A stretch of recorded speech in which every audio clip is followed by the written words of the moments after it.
March 6th today on Your Morning Atlantic, another surge in prices at the pumps around here as the conflict in the Middle East continues. Our top news headlines just ahead. And women in career visibility. We'll speak with recruiter Jen Warrington about getting ahead in the workplace and the one thing women could do right now to make a difference.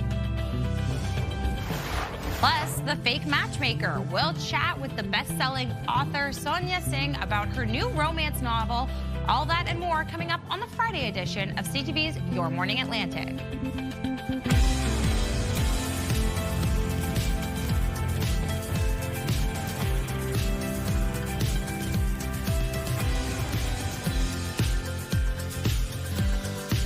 Hello. It's almost 6:01 on this Friday, March 6th. So glad you can join us. One more day with Brienne. Thank you so much for being here. Thank you for having me. Thank you for being here today. Thank you for being here today. Princess Diaries fans, if you know, you know. If you know, you know. Okay, I'm not a meteorologist. I don't even play one on TV. But I will say, I think looking at some of the numbers on various weather apps and such and paying attention to your forecast and what Kayla Mitchell had to say, I think that last night and this morning might be the coldest day left over from winter, that I don't think we're expected to get these conditions again. Let's make it true. Yeah. Let's make it true. Put it into existence. As Kayla Mitchell once told me, the weather in the Maritimes is unpredictable. So it is. At this point, anything can happen. Anything can happen. But I do agree with you because those were cold temperatures overnight. They're cold right now as we get into the morning as well. But then we see a significant increase in temperatures, and then we have a low pressure system moving in and bringing those above freezing temperatures as of this weekend. Fantastic. So good news. I mean, rain is coming with it, but warm temperatures. So That's true. It'll give a little go. That's spring weather you're describing right there. Yeah, in like a lion, out like a lamb, all the fun, Oh, all my the things. goodness. Look at the What is it with sunrise. Bedeck? Every time we go to these live eye shots of Bedeck, it's always so beautiful. It's stunning. Yeah. It's absolutely stunning. It's a little cold right now to start the morning, but that sunrise is beautiful, and we will continue to see that sun shining through the region as we start today. See, as we take a look at our current temperatures, cold up in northern parts of New Brunswick, over on Prince Edward Island, a little bit colder over in Cape Breton, and then cold up in Labrador again today. Luckily, there is no more cold warning in effect for Labrador, but we are going to continue to see colder temperatures to start the day. A little bit of wind chill factors this morning, so that is something we are going to contend with throughout the course of the morning before that sun shines through and we see some warmer temperatures settle in. So only having to deal with this at the beginning of your day, but again, if you are getting out and about this morning, you might want to bundle up a little bit because it's going to be feeling colder out there than what those numbers are saying, especially up in Nain, still seeing those impacts of frostbite within 10 minutes. So just make sure you are taking that into consideration. We do have a weather statement in effect for Saturday into Sunday evening. Now, I did say that low pressure system's coming into the region, so bringing with it significant rainfall, especially to Newfoundland along the coastline. So that's basically where we're going to see around 30 to 50 millimeters of pooling rain in some places. So take that into consideration as you head into your weekend. We do have also a yellow alert in effect. That's going to be for Saturday morning as well, and that's going to be in the northwestern portion of New Brunswick, only about 3 to 6 hours before it turns into rain, because we will see some warmer conditions coming through with that, but periods of freezing rain are expected because it's a little bit colder up in that northern corner of the province. So take that into consideration as we head throughout our day. I'll give you a full forecast coming up in just a bit, but for now, let's head over to Amanda for your first look at news headlines. Thank you, Brienne. Prices at the pumps have surged for a second time this week as the conflict in the Middle East continues. In Nova Scotia, Zone 1 gas increased by 5 cents a litre, the minimum price now $1.52.7. And diesel surged by 10.3 cents, the minimum price now $2.01.5 in the Halifax area. In Prince Edward Island, gas increased by nearly 7 cents a litre, the minimum price now $1.61.1. And diesel jumped for a second time this week. Now it's up by nearly 7 cents, the minimum price on the island $2.10.8. And in New Brunswick, gas increased by 8 cents. The maximum price now $1.50 a litre. Meantime, after increasing yesterday, diesel has actually decreased, but it's still above the $2 mark. The maximum price now just over $2 a liter.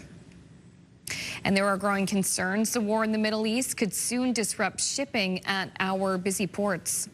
The entire global supply chain is interconnected, so when there's a ripple in one place, it eventually will ripple out to other places. The U.S.-Israeli attack on Iran has brought shipping in the Strait of Hormuz to a near standstill. 20% of the world's daily supply of oil flows through the 33-kilometer-wide passage between Iran and Oman. Following attacks and threats of more from Iran, 200 vessels are now anchored in the strait, many carrying petroleum products or consumer goods. This higher inflation will impact the end consumer in a whole different number of ways. Costs for travel will increase. Costs for groceries, in terms of the cost of getting groceries into supermarkets, will increase as well. And according to experts in the food industry, prices at the checkout could jump significantly within a few weeks. A Cape Breton police officer will face a judge on assault charges. The director of the Serious Incident Response Team says he believes Constable Charles Bourgeois committed a criminal offense during an altercation in late November. The officer was charged Thursday. He'll appear in court in Sydney on May 1st. Police in the New Glasgow area are warning the public about a high-risk sex offender living in that community. He is 43-year-old Matthew William Rosens, and he's been released under supervision.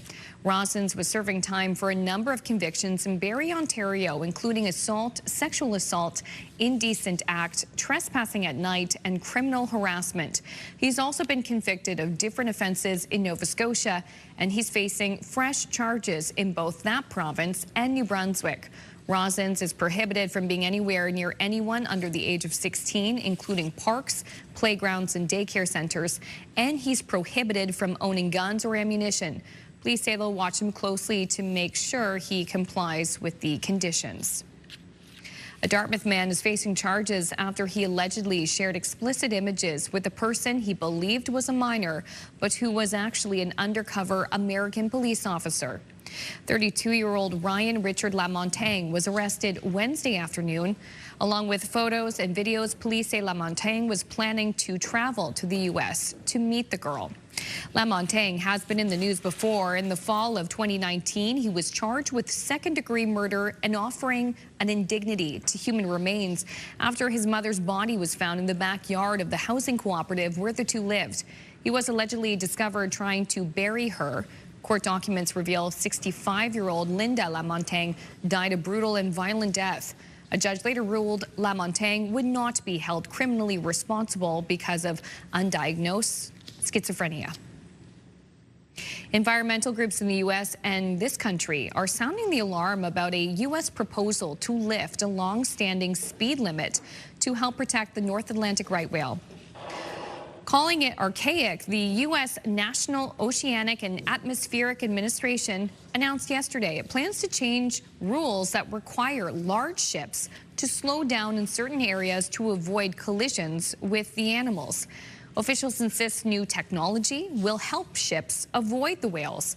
Environmental groups argue that's a huge mistake, noting there are still fewer than 400 North Atlantic right whales left. Finally, some tech news. Apple has announced a new laptop at its cheapest price ever. It's called the MacBook Neo, and it's the first to run on the A18 Pro chip, which is found in iPhone 16 Pro models, and its starting price is $799, or as I like to round up, $800. I don't know, $799 sounds better. Exactly, it sounds better, doesn't it? It's roughly the same size as the MacBook Air and comes in a variety of colors. Apple says the move is in response to the widespread adoption of Chromebooks and Windows 7 laptops in schools. The company also announced upgrades to the rest of its MacBook line as well. The MacBook Neo. I love it because it's an affordable MacBook. Yeah. As someone whose MacBook just died on them. No. This is great news for me. Yeah. Happy Friday. There you go. There you go. Well, maybe it's payday Friday for you. Who knows? Who knows? Yeah, you never know what you're going to find walking on the beach. Just ask these people in Scotland.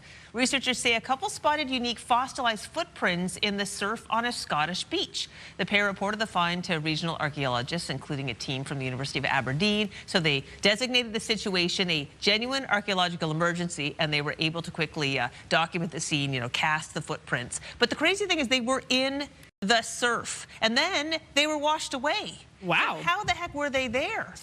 Researchers had actually, done some looking into this, and they created a bunch of models that they gathered the data, and they date these tracks back to about 2,000 years ago. They think this might have been about the time Roman soldiers were invading and storming the beaches. But how, I feel like this is a miracle. I mean, whoa. Science. Yeah. That just like, how is it that in that moment they were there and then they were washed away? I don't understand. Science. Yeah. Magic. Science, magic, same. There's been a debate of the two for years. A ghost walking with the footprints? I don't know. A Roman soldier came back and was like, you know what? Let's relive this moment. Exactly. Who's to say? Who's to say? We'll leave that one to the experts. Yes. Okay, we're going to take a break here. Coming up, we'll have your international news headlines on this Friday morning, and Brienne will have the latest look at the Friday forecast as we take a live look at Port aux Basques, Newfoundland, the weather not impacting ferries this morning. We'll have a look at what we can expect today and look ahead to the weekend when we return.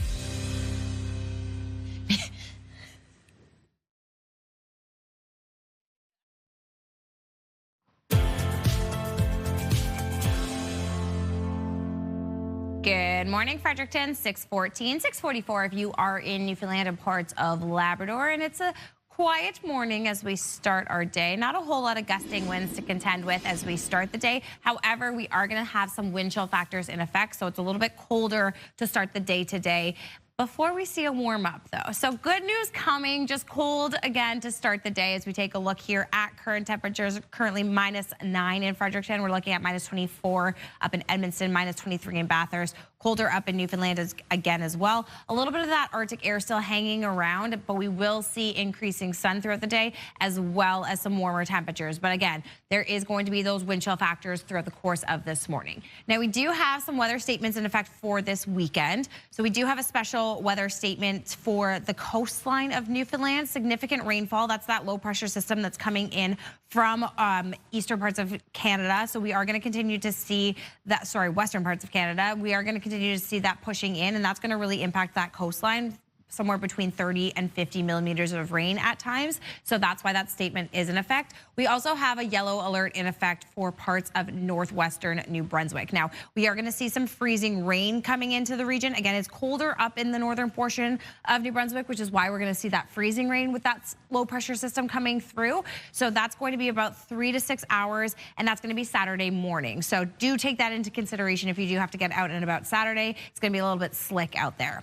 Watching our forecast for today, we are going to see, like I said, mostly sunny skies. So that's pretty much the name of the game for today. We'll see some increasing cloud cover into the evening, and that's when that system is starting to make its way into our region as of Saturday morning. Taking a look at our wind gusts, we are going to see those change directions a little bit. So we are kind of all over the map with the wind changes. However, they do start to taper down as we head into the early hours of Saturday morning, and then we do see them pick back up as we head later into Saturday. So that is something to consider. That system is pushing in. Taking a look at our temperatures, like I said, a warm up is on its way. Cooler temperatures to start the day, however. So we are ranging between 0 degrees and -2, mostly sunny conditions. However, over on the Gentle Island, we are going to see a little bit colder conditions hanging around throughout the course of today. Over into Cape Breton and eastern parts of Nova Scotia. Again, a warm up happening, 1 to -4 degrees pretty much across the region there. And we're looking at above freezing temperatures for most of western Nova Scotia, a little bit cooler in the Bridgewater and Halifax areas for today, still under that freezing mark. Now, colder conditions remain up in Labrador, but that sun is shining and that alert is away now. And then we are going to continue to see some sun shining throughout the course of the day for Newfoundland and Labrador. But now, let's go over to Amanda for your look at national and international headlines. Thank you, Brianne. Iran has launched a new wave of missiles and drones targeting Tel Aviv this morning. The attack also extended to neighboring countries that host U.S. forces as the war in the Middle East intensifies. CTV's Adrian Gobriel is near a NATO base in southern Turkey with more. The screams of young children can be heard as one of 2 Iranian drones slams into the ground near a school. A second hitting this airport terminal. Azerbaijan's president has vowed to crush Iran with an iron fist after he says 4 drones were fired into his country. Iran has denied any connection to the attacks, instead blaming Israel. Iran is exporting the war, trying to expand it to as many countries as they can to sow chaos. In Tehran, an ever-intensifying onslaught from above rocked the city for a 6th straight day, where more than 1,000 people are now said to be dead. In parts of Beirut, concrete carnage where neighborhoods once stood. Traffic jams now line the streets with panicked civilians after the Israeli military ordered the evacuation of hundreds of thousands from the southern suburbs of Lebanon's capital city.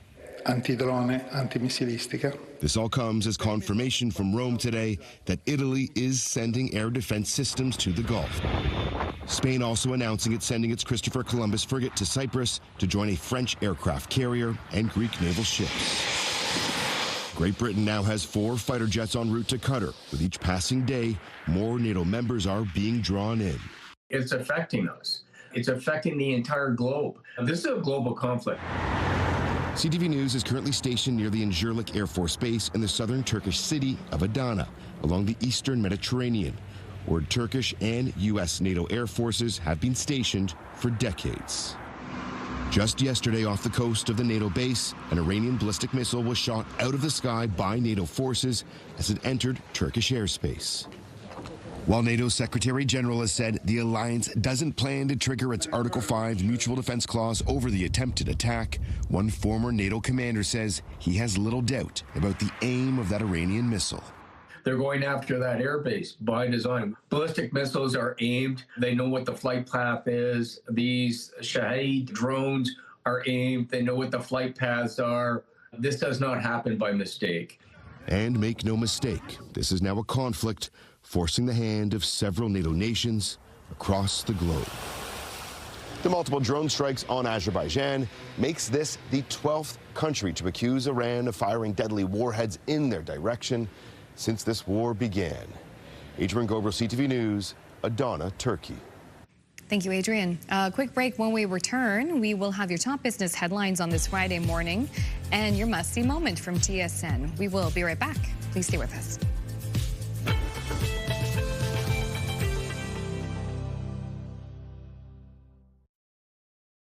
Move Mornings with Aaron and Peter. Weekday mornings on Move 100. The most fun in the morning.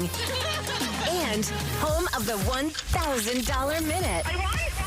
Only on Move 100 Halifax.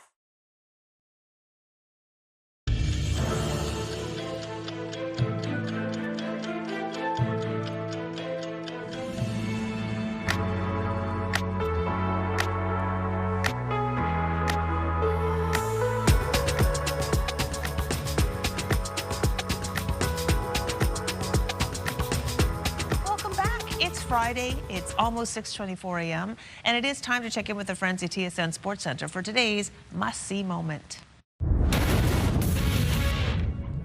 Hello there, Kara Wagland inside the Sports Center newsroom with your must-see moment from Thursday. And for it, we head to Minnesota, where the Raptors were in town. Anthony Edwards blows past Jamal Shedd, goes up and over RJ Barrett for a massive dunk, putting the Canadian on a poster.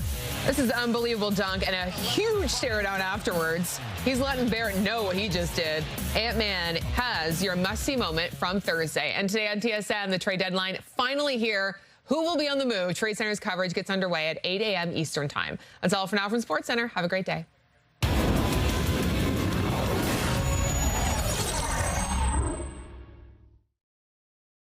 This TSN must-see moment brought to you by J.R. Rahe's Furniture and Appliances. Of course, Kara was talking about the NHL trade deadline, just an FYI. Thank you. Well, when we go to our friends at SportsCenter, like literally you are friends with those people. So in this case, it has double meaning. It does have a double meaning. But now we'll go over to our friends at BNN.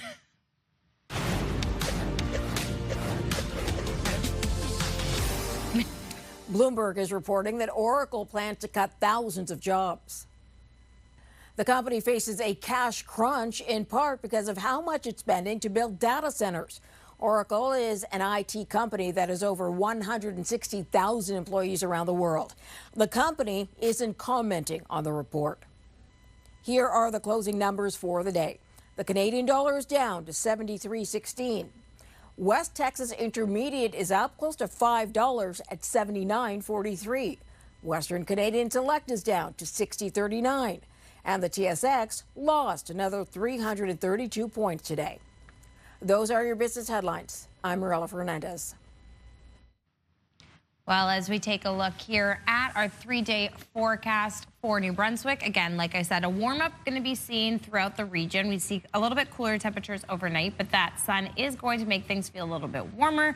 The morning, though, we are going to be contending with some wind chill. Into Saturday and Sunday, we see double digits on Sunday. We are going to see above freezing, but some rain coming through the region as well.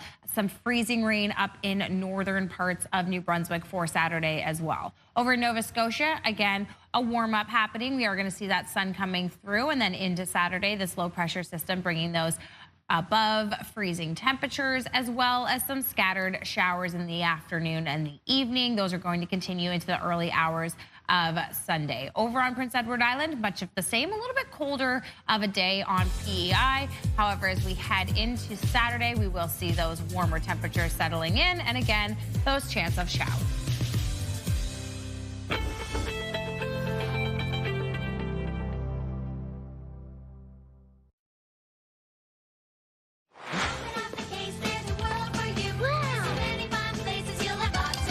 I love it. Coming up in today's Move Morning Chat, we are getting nostalgic. We want to know about childhood toys that you held on to. Oh my gosh, one of my favorite topics of conversation. That's all coming up in about 15 minutes on Your Morning Atlantic.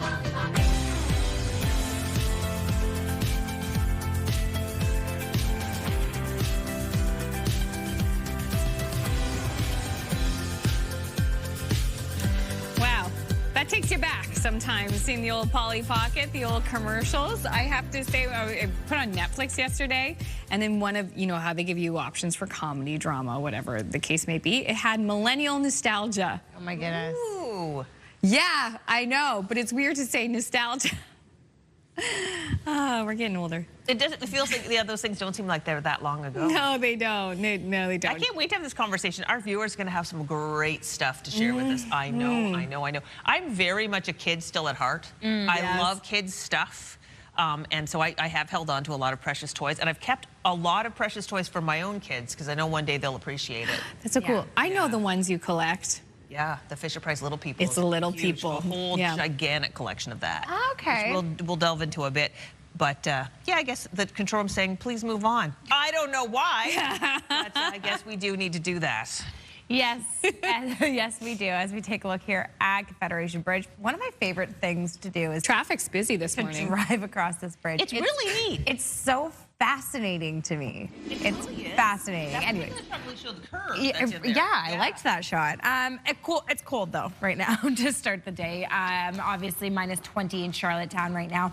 Minus 17 in Moncton. Up in Edmundston, we are looking at minus 24. And then, of course, over in Labrador, we're seeing some colder temperatures. We are going to see some wind chill factors this morning. So if you do have to head out and about today, please take that into consideration because as we start the day, you can see those colder wind chill factors. And then we are going to start to see a warm up. Once that sun comes into the region and those winds die down, we will see warmer temperatures settling. But to start the day, like I said, it's going to be a cold one.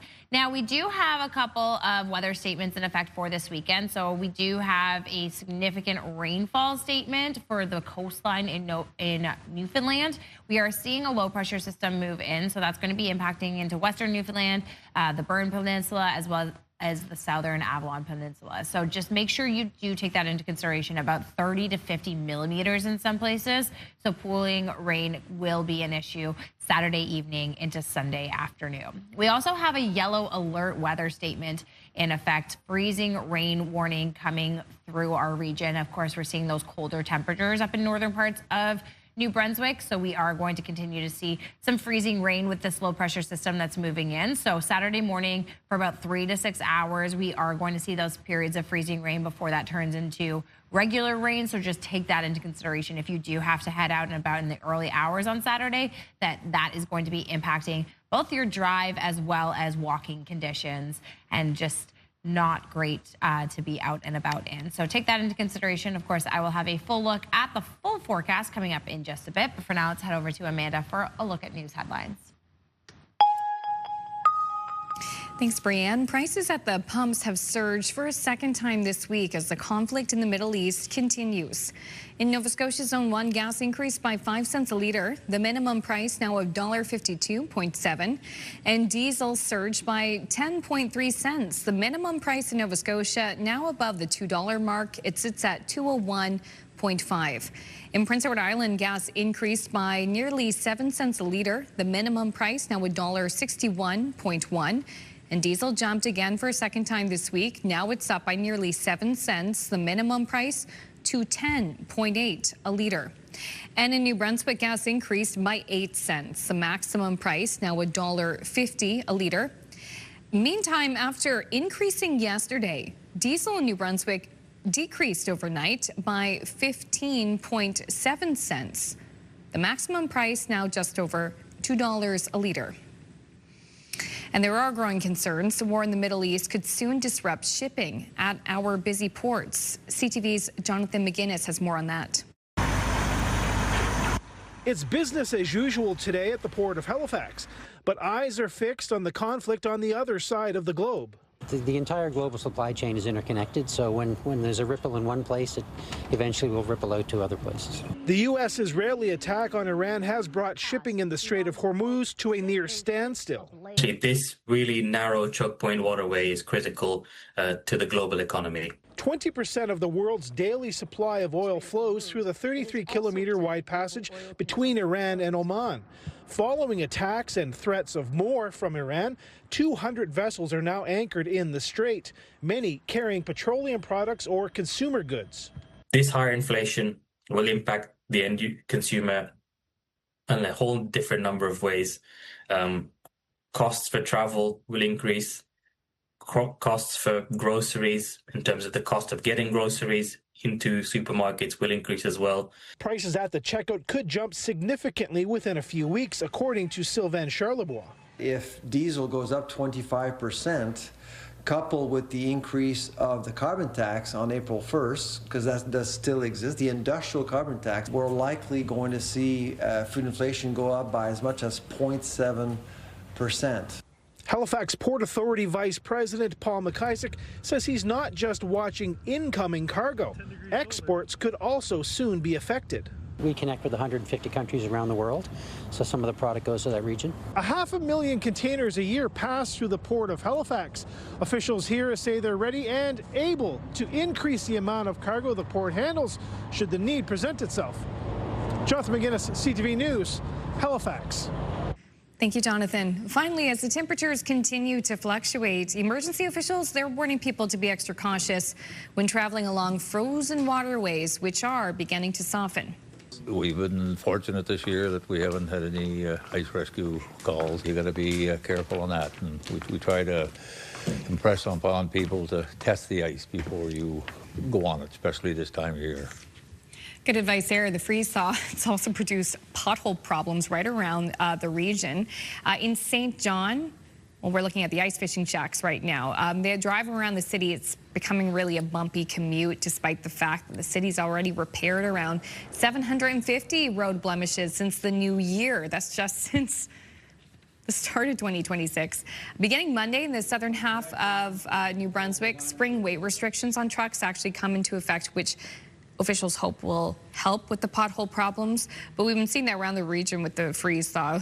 We are getting into the pothole season earlier than usual this year. It didn't really ever go away. I was driving yesterday. I was like, ah! Yeah, because they sometimes sneak up on you. Yep. All right, you know what? Let's just take a little moment to imagine escaping the potholes and heading to a magical place known as Hong Kong. Brienne knows well. You don't have potholes If there. you haven't heard, we've got a contest where you can win a trip for two, courtesy of the Hong Kong Tourism Board.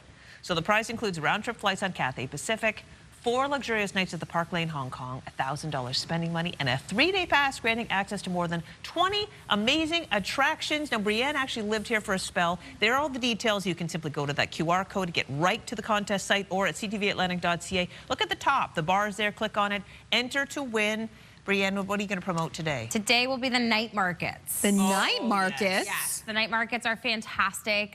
It's a great way to explore the city, get a little taste of what Hong Kong has to offer. There's so much good food. There's so much like cute, unique shopping. You can get all of your little trinkets for people, I guess, if you will. But then you can also get like full outfits, like all the things that you need. The night markets are fantastic. And they serve you, you get to sit at like picnic tables on those like little plastic chairs if you are eating out. You get like a plate full of noodles for like $3 and like giant Ting Tao beers that you drink out of sippy cups.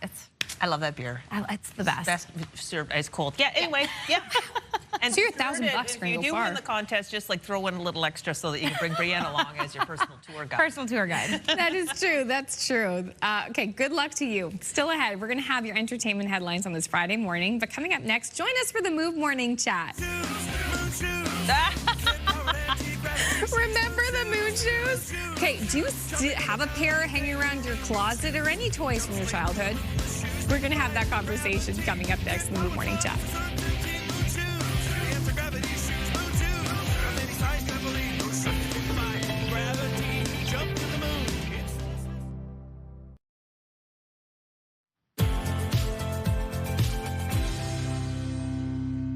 Good morning, Halls Harbor. It is 6:42, 7:12 if you are in Newfoundland and parts of Labrador. We are going to see a little bit of a colder start to the day. However, that sun is going to move into the region and things are going to brighten up and warm up. So that is good news. Again, it was colder conditions overnight and we're going to continue to feel those cold conditions this morning, especially with some wind chill factors. So take that into consideration as you start your day. You will be able to shed some layers a little bit later though. As we take a look here at our current conditions, like I said, much colder up in northern parts of New Brunswick, as well as up in Labrador to start your day. And while these numbers aren't too bad, we are seeing those wind chill factors. Again, a little bit colder over on Prince Edward Island, and we'll still see those colder temperatures hanging around on PEI a little bit later today, but it will warm up a little bit. Now, as we take a look here at our special weather statement, significant rainfall expected in the region. So we have some low pressure coming in, bringing warmer temperatures, of course, across the weekend, but also bringing some rain. So especially along the coastline there in Newfoundland, we could see some places getting up to 50 millimeters of rainfall. So that is something to take into consideration Saturday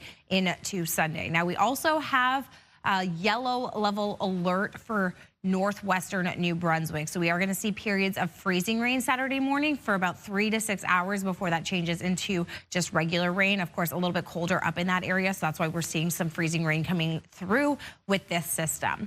However, for today, mostly clear and sunny skies across the Maritimes. That's pretty much the name of the game. Same with up in Newfoundland and Labrador as well. So we are going to see increasing cloud cover tonight.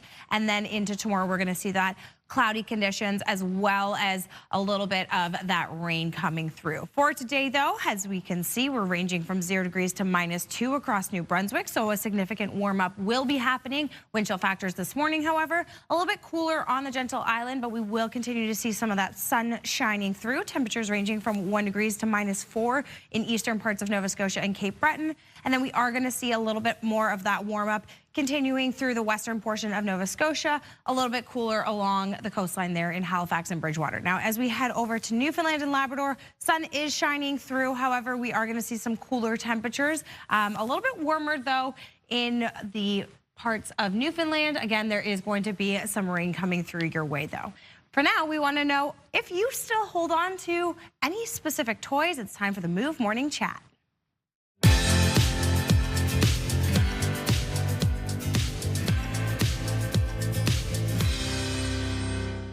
Aaron Hopkins and Peter Harrison join us for the Friday edition of the Move Morning Chat. We love to get nostalgic in our conversations, and now we're going to have some fun with that too. We're talking about any toys from your childhood and if you're still hanging on to it. Peter, are you hanging on to anything from your childhood? I'm pretty terrible at hanging on to things, as in I hang on to an awful lot of stuff. Our grandson just came to visit and stayed with us for a couple of weeks, and his mom and his dad, and he is 20 months old now. So we were pulling out all kinds of toys that our kids, my wife and I, our kids played with when they were little. And of course, we've thrown nothing away. So it's all still there, just has to be cleaned up a little bit. But I also was realizing how many old toys that I have. I have still an International Harvester tractor that I had when I was, 10 years old or so. I know where it came from. There was like a farm equipment store in Amherst where I loved to go because they had all of these small scale versions of the things that they sold. So I still have that. And I still have the baby doll, Timmy, that I had when I was a kid that I kept with me everywhere, probably until I was 3 or 4 years old. So my son played with that. Will my grandson want Timmy with him? Probably not, but it's there whenever he needs it. I'm going to go with a no. He does not want Timmy. Okay.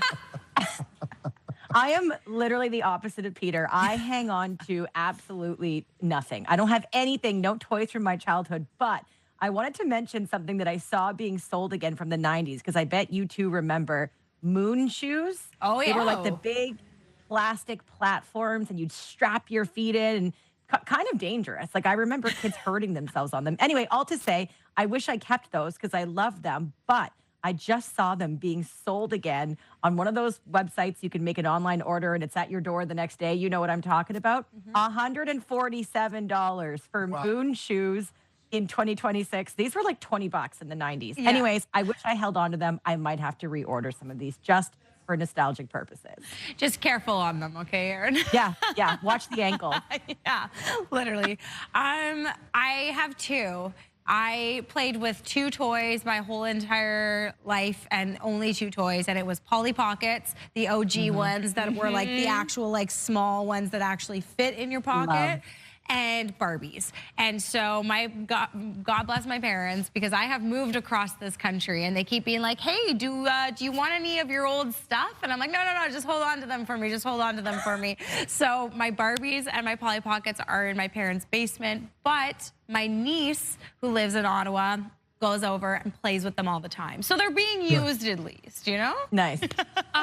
Copy and paste, because my answer is the exact same. We still have we're the same generation. We still have the original Polly Pockets from like the late 80s, early 90s.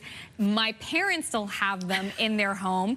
My nieces still play with them and love them. And also, my parents are trying to give me some of the old toys that they've been hanging on, saying they don't need it in their storage, and I have enough storage room, and that includes Barbies. And I have a few of them in my home. You know, the Barbie collectibles. They were in a very fancy package. Barbie had like a big gown. They even had a fairy collection at one point. So I have in my basement the Millennium, the 2000s. Yeah. Ball gown Barbie. And I have to tell you, one of my nieces, she said, Auntie, can I play with that? And I said, no. No. It's probably worth nothing, but you never know. You never know. Nostalgic. Nostalgic, for sure. Well, we are putting the question to you at home. Are you hanging on to any toys from your childhood? Bonus points if you have a photo. Send us a text at 10400, and we will share your answers a little later.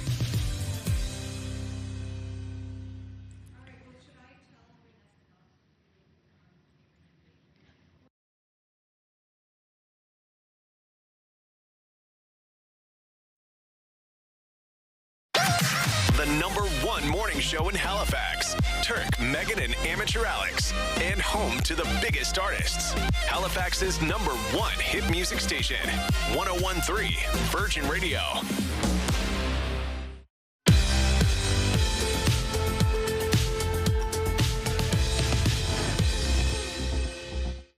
Welcome back. It is 6:53, and we want one lucky viewer to win a free trip to Hong Kong. Yes. But all you lucky viewers are getting a free trip to Hollywood. More presenters announced for this month's Oscar ceremony. Past winners Robert Downey Jr., Anne Hathaway, and Gwyneth Paltrow will hand out trophies. The 98th Academy Awards airs live on ABC and streams on Hulu March 15th. Water is coming. The time travel romance Outlander returns to stars for its 8th and final season today. Cast member Sophie Skelton tells ABC Audio filming the final episodes was tough emotionally. Every scene had a bittersweet feeling to it because obviously we've got such a big cast on the show that it was inevitable that sometimes it was going to be somebody's last day. Live from New York, Lorne Michaels. The new trailer for Lorne, a documentary about Saturday Night Live creator Lorne Michaels, is out. The film features interviews with Tina Fey, Seth Meyers, Conan O'Brien, Steve Martin, and more. It arrives in theaters April 17th. And he's still ticking away the moments that make up a dull day. Pink Floyd's David Gilmour turns 80 today. And that's what's happening in Hollywood. Melissa O'Don, ABC News. Well, we'll keep it with the music theme. Yeah. The African Nova Scotian Music Association has turned up the volume in downtown Dartmouth. As CTV's Hafsa Ara shows us, the organization opened a new studio space to support Black musicians across the province. Folks have access to instruments, like pretty much a quartet. For artists, space matters. A place to experiment, rehearse, a place to be loud and be heard. Now in downtown Dartmouth, that space exists. We want this to be a production hub for our community, but we also want it to be a place where folks can feel like they can be creative and also they'd want to use the equipment here like they'd want to go to any studio. Inside, artists can record vocals, mix and master tracks, rehearse live sets, even launch a podcast, a significant upgrade from the association's former studio. We want folks to see this as home, a place they can feel creative, and you ask me what is left to do in here. We want to continue to feng shui the place and make it more of a vibe. Only a handful of members have used the space so far, but the reaction has been immediate. The reception has been really good for the folks who've been using it. We've got our booking system up on our website, so membership at the moment can book time. Located in the heart of Dartmouth, the move to downtown was intentional. I see this as an incubator, a black production hub, a space where people who, if they're performing at Scotiabank Center one night and they come in a day earlier, they stay a day late, and they need a place to lay down some ideas. Like, I want people to see this as a viable option. The studio is now open for member and community bookings, with rehearsals already underway for ANSMA's upcoming Lift Every Voice concert next week. Hafsa Ara, CTV News, Dartmouth. Thank you, Hafsa. Happening now in local news, prices at the pumps have surged for a second time this week as the conflict in the Middle East continues. We'll have the prices just ahead. And in Nova Scotia, police in the New Glasgow area are warning the public about a high-risk sex offender living in that community. Plus, environmental groups in the U.S. and this country are sounding the alarm about a U.S. proposal to lift a long-standing speed limit to help protect North Atlantic right whales. Details coming up next after this short break.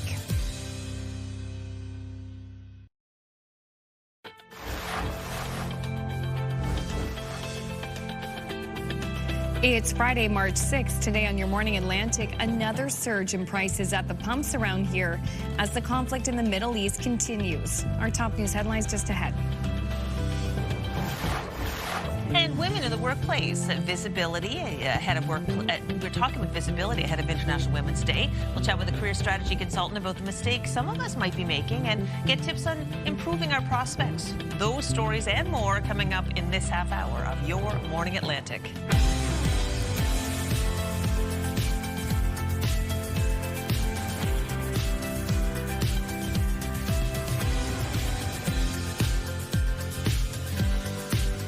Good morning, Atlantic Canada. It is just about to turn 7:01, 7:31. If you are in Newfoundland and parts of Labrador, there it is.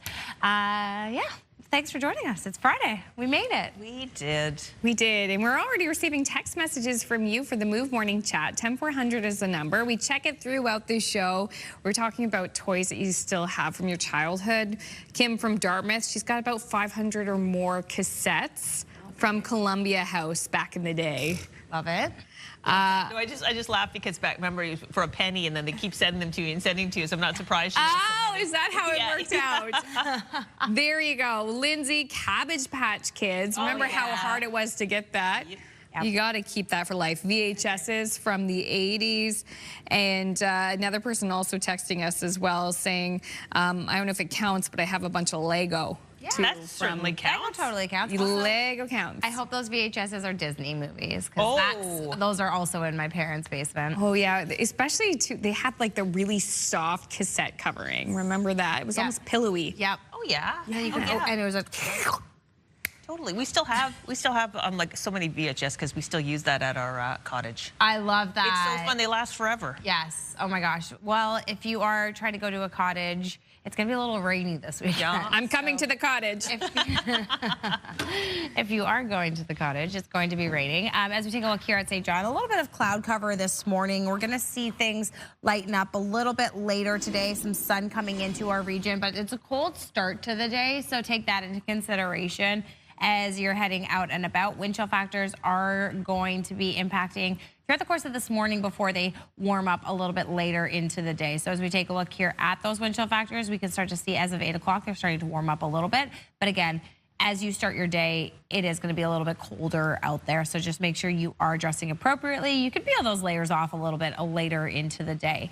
Now over in Labrador, things are still pretty cool to start today. A little bit warmer in parts of Newfoundland, but again, frostbite still a concern as you start your day. We will see temperatures warm up a little bit though, and that wind chill factor come down a little bit later. Now we do have a special weather statement in effect for Saturday into Sunday for along that coastline in Newfoundland. We're going to see significant rainfall in the region with the low pressure system moving in, and so we could see up to 50 millimeters in some places.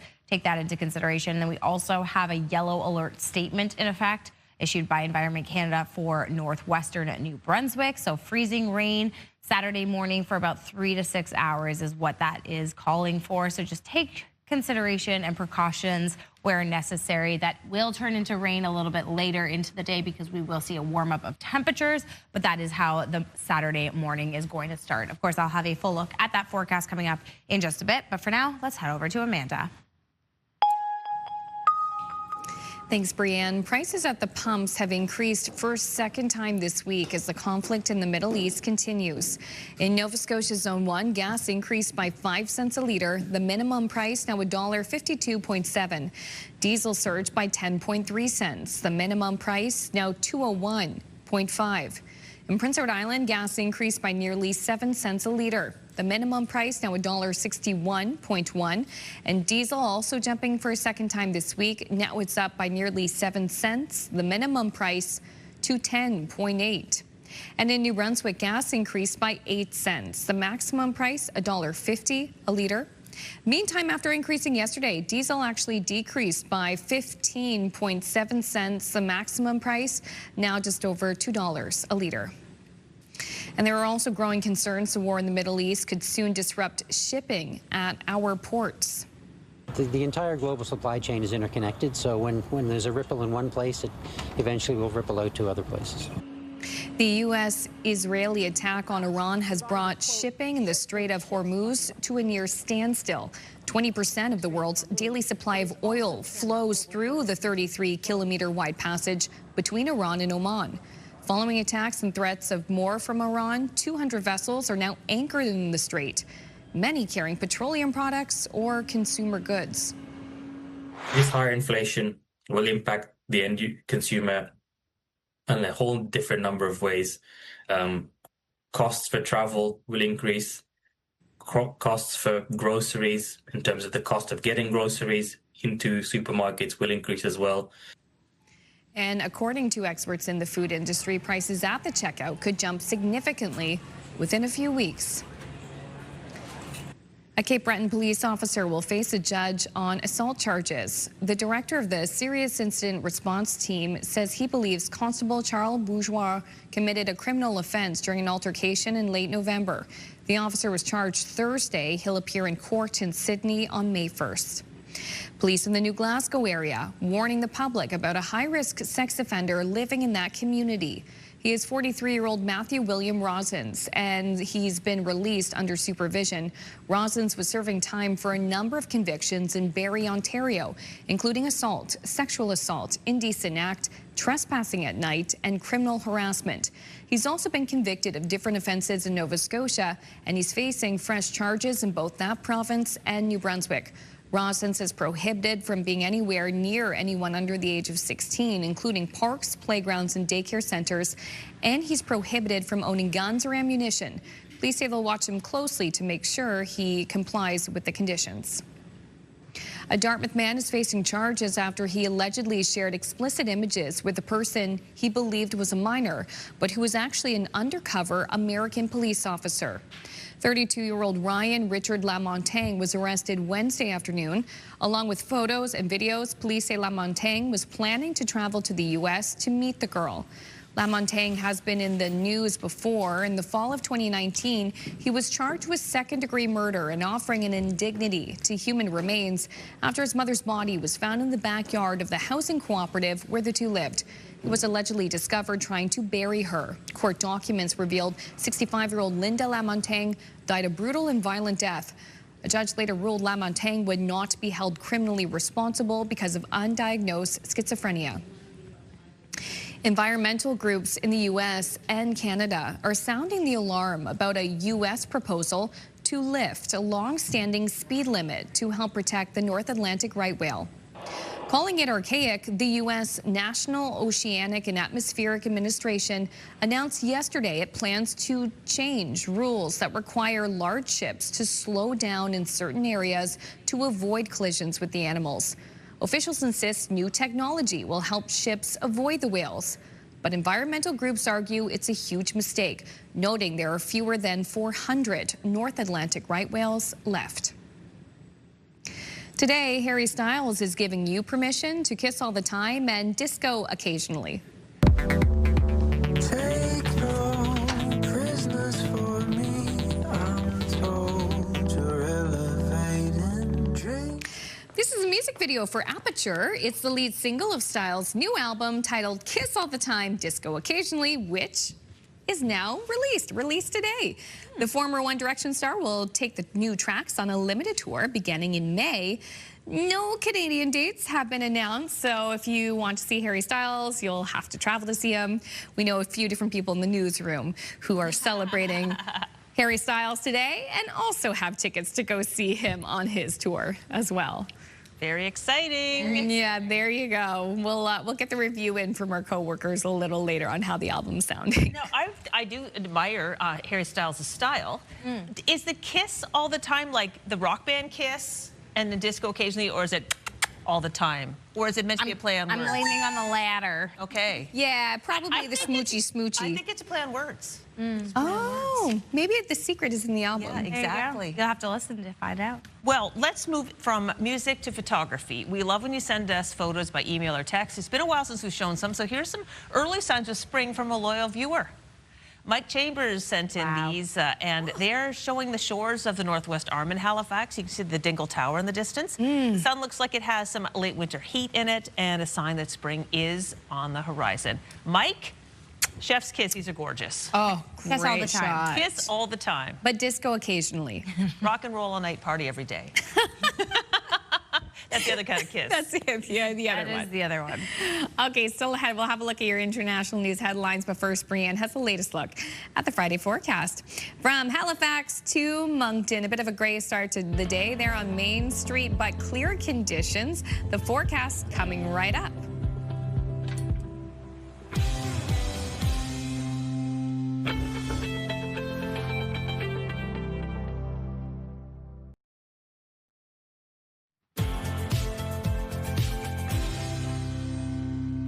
Good morning, Yarmouth. 7:13, 7:43 if you are in Newfoundland and parts of Labrador. And we're starting to see that sun pop its head out. We are going to have a little bit of cloudy conditions, colder temperatures to start the day before some sunshine. It moves into the region, so spring conditions on their way. But to start the day, we are feeling colder temperatures and wind chill factors. So even as you look at those temperatures, we are going to continue to feel wind chill about 20 degrees, feeling like minus 20 across the board pretty much, especially up in northern parts of New Brunswick. We will see a significant warm up, though, as we head a little bit later throughout the day. We do have a special weather statement in effect for this weekend for Newfoundland. Along that coastline, we are continuing to see some significant rainfall. So with a low pressure system that's going to be moving into the region, we are going to see about 50 millimeters of rain in some places. So take that into consideration. We also have a yellow alert in effect, and that is going to be in northwestern portions of New Brunswick.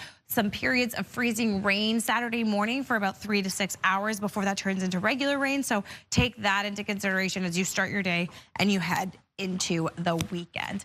However, as we take a look at conditions today, we are mostly going to see some sunny skies coming through, so not a whole lot of cloud cover. It is going to warm up. We're going to see some sunshine, so good news across the board there before we see some cloud cover creep in overnight, and then we will see some low pressure coming in and bringing with it some showers. So taking a look here for today, temperatures ranging between 0 and -2, but that sunshine coming out. A little colder over on PEI between -6 and -5 for today. Colder temperatures over on Cape Breton Island, a little bit of a warm up into eastern parts of Nova Scotia. And in western parts of Nova Scotia, we'll see those above freezing numbers. A little bit colder in the Bridgewater and Halifax areas, though, for today, still under freezing.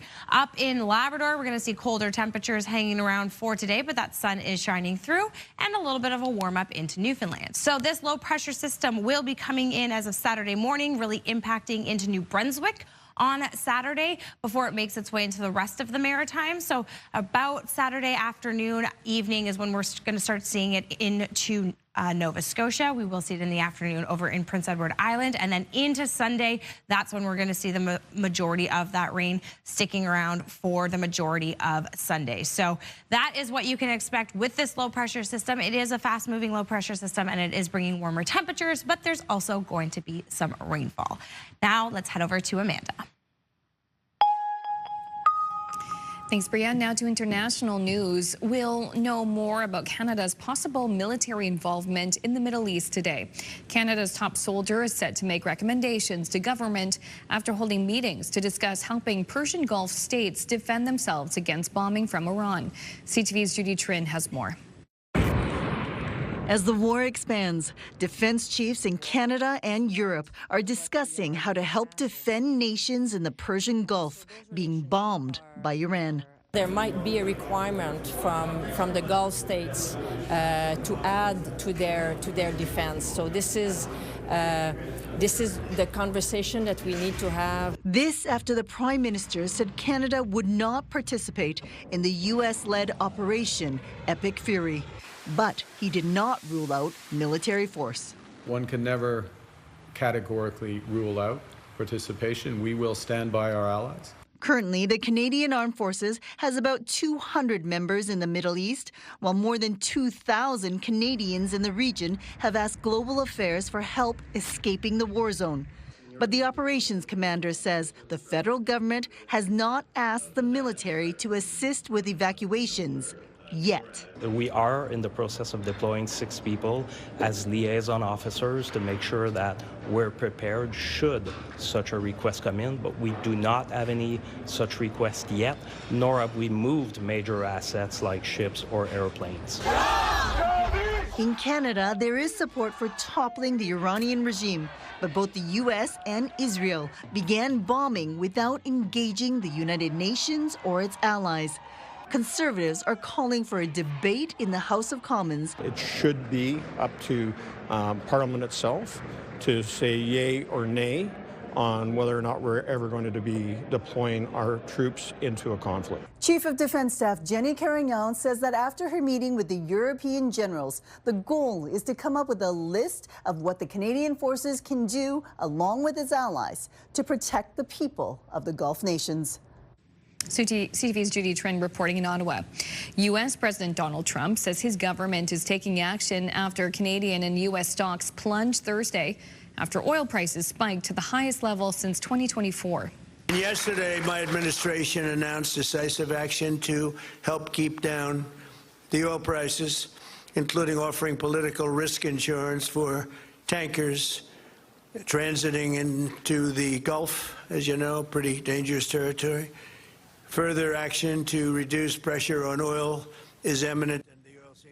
He also said the U.S. Navy could escort tankers through the Strait of Hormuz, a critical artery for global shipments.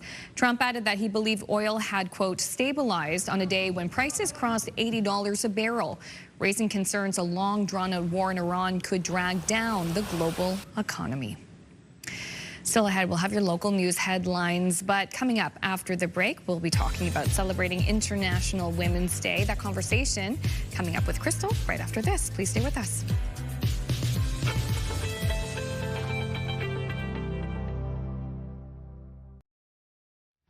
Welcome back. It's 7:22. Now, Sunday is International Women's Day, a time to recognize women's fight for equality and liberation, along with the women's rights movement. And this morning, we're going to take some time to focus on women and career visibility. Popular thinking might have you believe that women need to have more confidence in the workplace, but our next guest says that isn't narrowly the case. She'll explain. Jen Warrington is a recruiter and career strategy coach and founder of the Warrington Group, and she joins us this morning after a big night. Jen, so glad you could make time for us this morning. Thanks for having me. Glad to be here. Oh, we're so happy to have you here. I am just so excited to tell our viewers that you won a big award last night. Tell us about this. Yeah, thank you. So I was recognized as one of 25 most powerful women in business for Atlantic Canada through Atlantic Business Magazine. And we had to keep it secret for about 3 months, but last night was the big awards gala and be able to be with incredible women from across Atlantic Canada that are doing really great things in their space. So it was exciting. How rewarding. Just wow.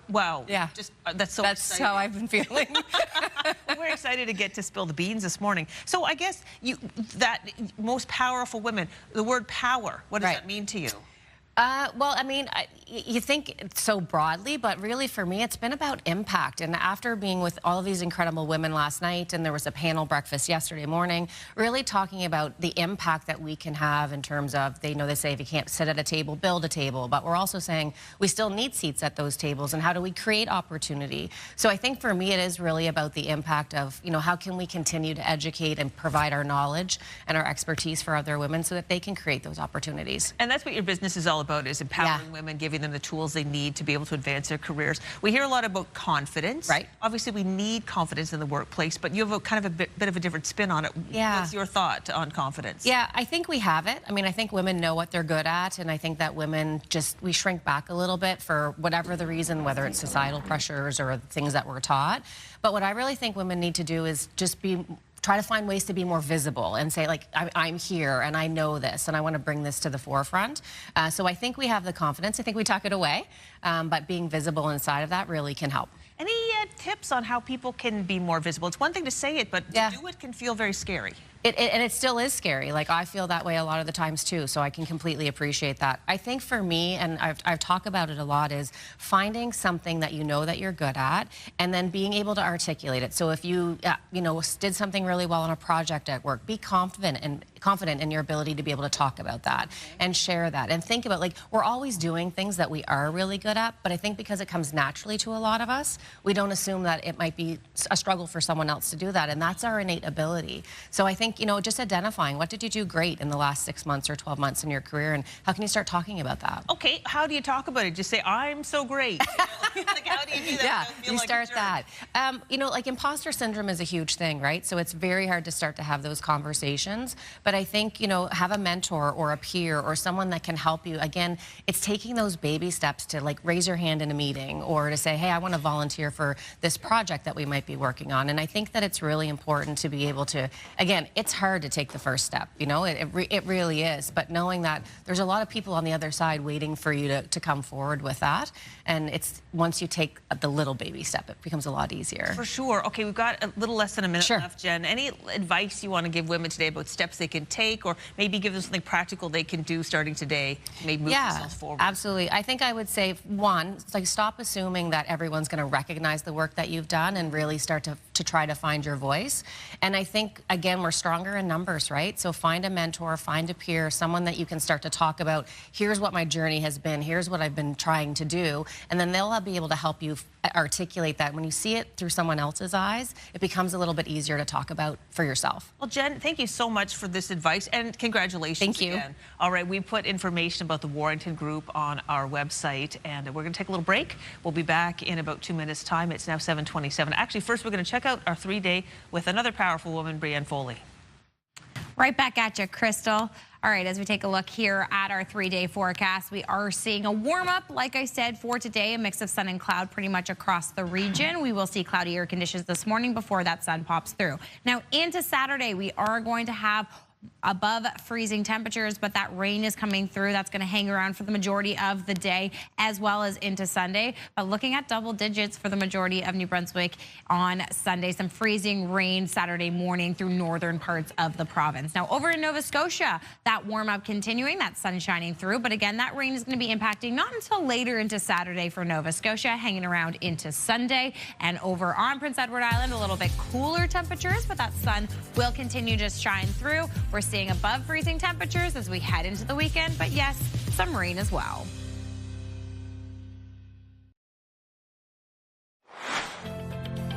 Just ahead in this half hour, The Fake Matchmaker. That's the name of the new rom-com novel by best-selling author Sonia Singh, and she'll join us for a chat about that book and more coming up on Your Morning Atlantic.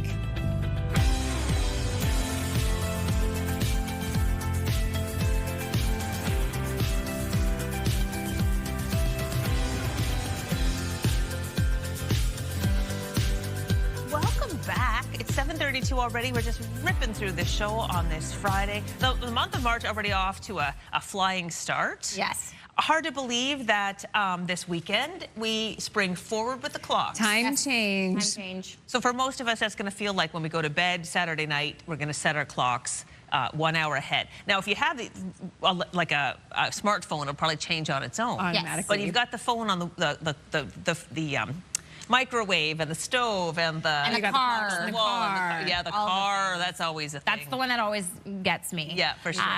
But yes, we are looking at a beautiful St. John's this morning. So sun shining already there. We're going to see a warm up of temperatures, and that sun's pretty much going to stick around the region for today. So that is some exciting news for us. And we are going to see a warm up as we head later into the day. Although to start, we are seeing colder temperatures and some wind chill factors in effect. So take that into consideration as you head out and about today. As we take a look here, those wind chill factors start to lessen later on into the morning, but we are going to continue to see them hanging around through the morning before those fall off and that sun shines through and brings warm temperatures across the region. Of course, up in Labrador, still a cooler day, but as we head into Newfoundland, we will see conditions start to warm up, but right now feeling like -19 in St. John. Now, we do have a special weather statement in effect for Saturday. That's pretty much on the coastline of Newfoundland, so we're going to see anywhere between 30 to 50 millimeters of rainfall.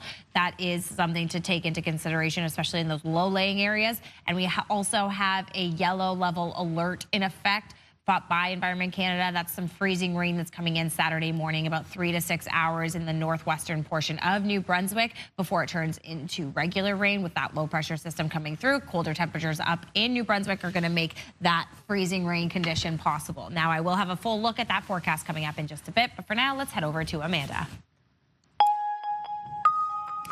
Prices at the pumps have surged for a second time this week as the conflict in the Middle East continues. In Nova Scotia, Zone 1, gas increased by 5 cents a litre. The minimum price now $1.52.7. And diesel surged by 10.3 cents. The minimum price now $2.01.5 in the Halifax area. In PEI, gas increased by nearly 7 cents a litre. The minimum price now $1.61.1. And diesel jumped for a second time this week. It's now up by nearly 7 cents. The minimum price on the island $2.10.8. And in New Brunswick, gas increased by 8 cents a litre overnight. The maximum price $1.50. Meantime, after increasing yesterday, diesel actually decreased overnight by 15.7 cents, the maximum price still over the $2 mark. And as we told you here yesterday, a search for a missing 21-year-old in Bridgewater ended in tragedy. Finn McDormand was reported missing by their parents Tuesday afternoon. An investigation was launched. Police say the family had concerns about McDormand's well-being because of medical issues. Officers deployed a drone, the K-9 unit, and issued a public appeal. We located the individual. They were deceased. We treat every sudden death investigation as suspicious until we can determine the cause of death. In this case, like always, we let the medical examiner's office or service in Nova Scotia determine the cause of death. In the end, the remains were located by the K-9 unit after a search that lasted nearly 23 hours. After days of protests about sizable budget cuts, Nova Scotia's premier has gone on the offensive, insisting the spending reductions will not be reversed.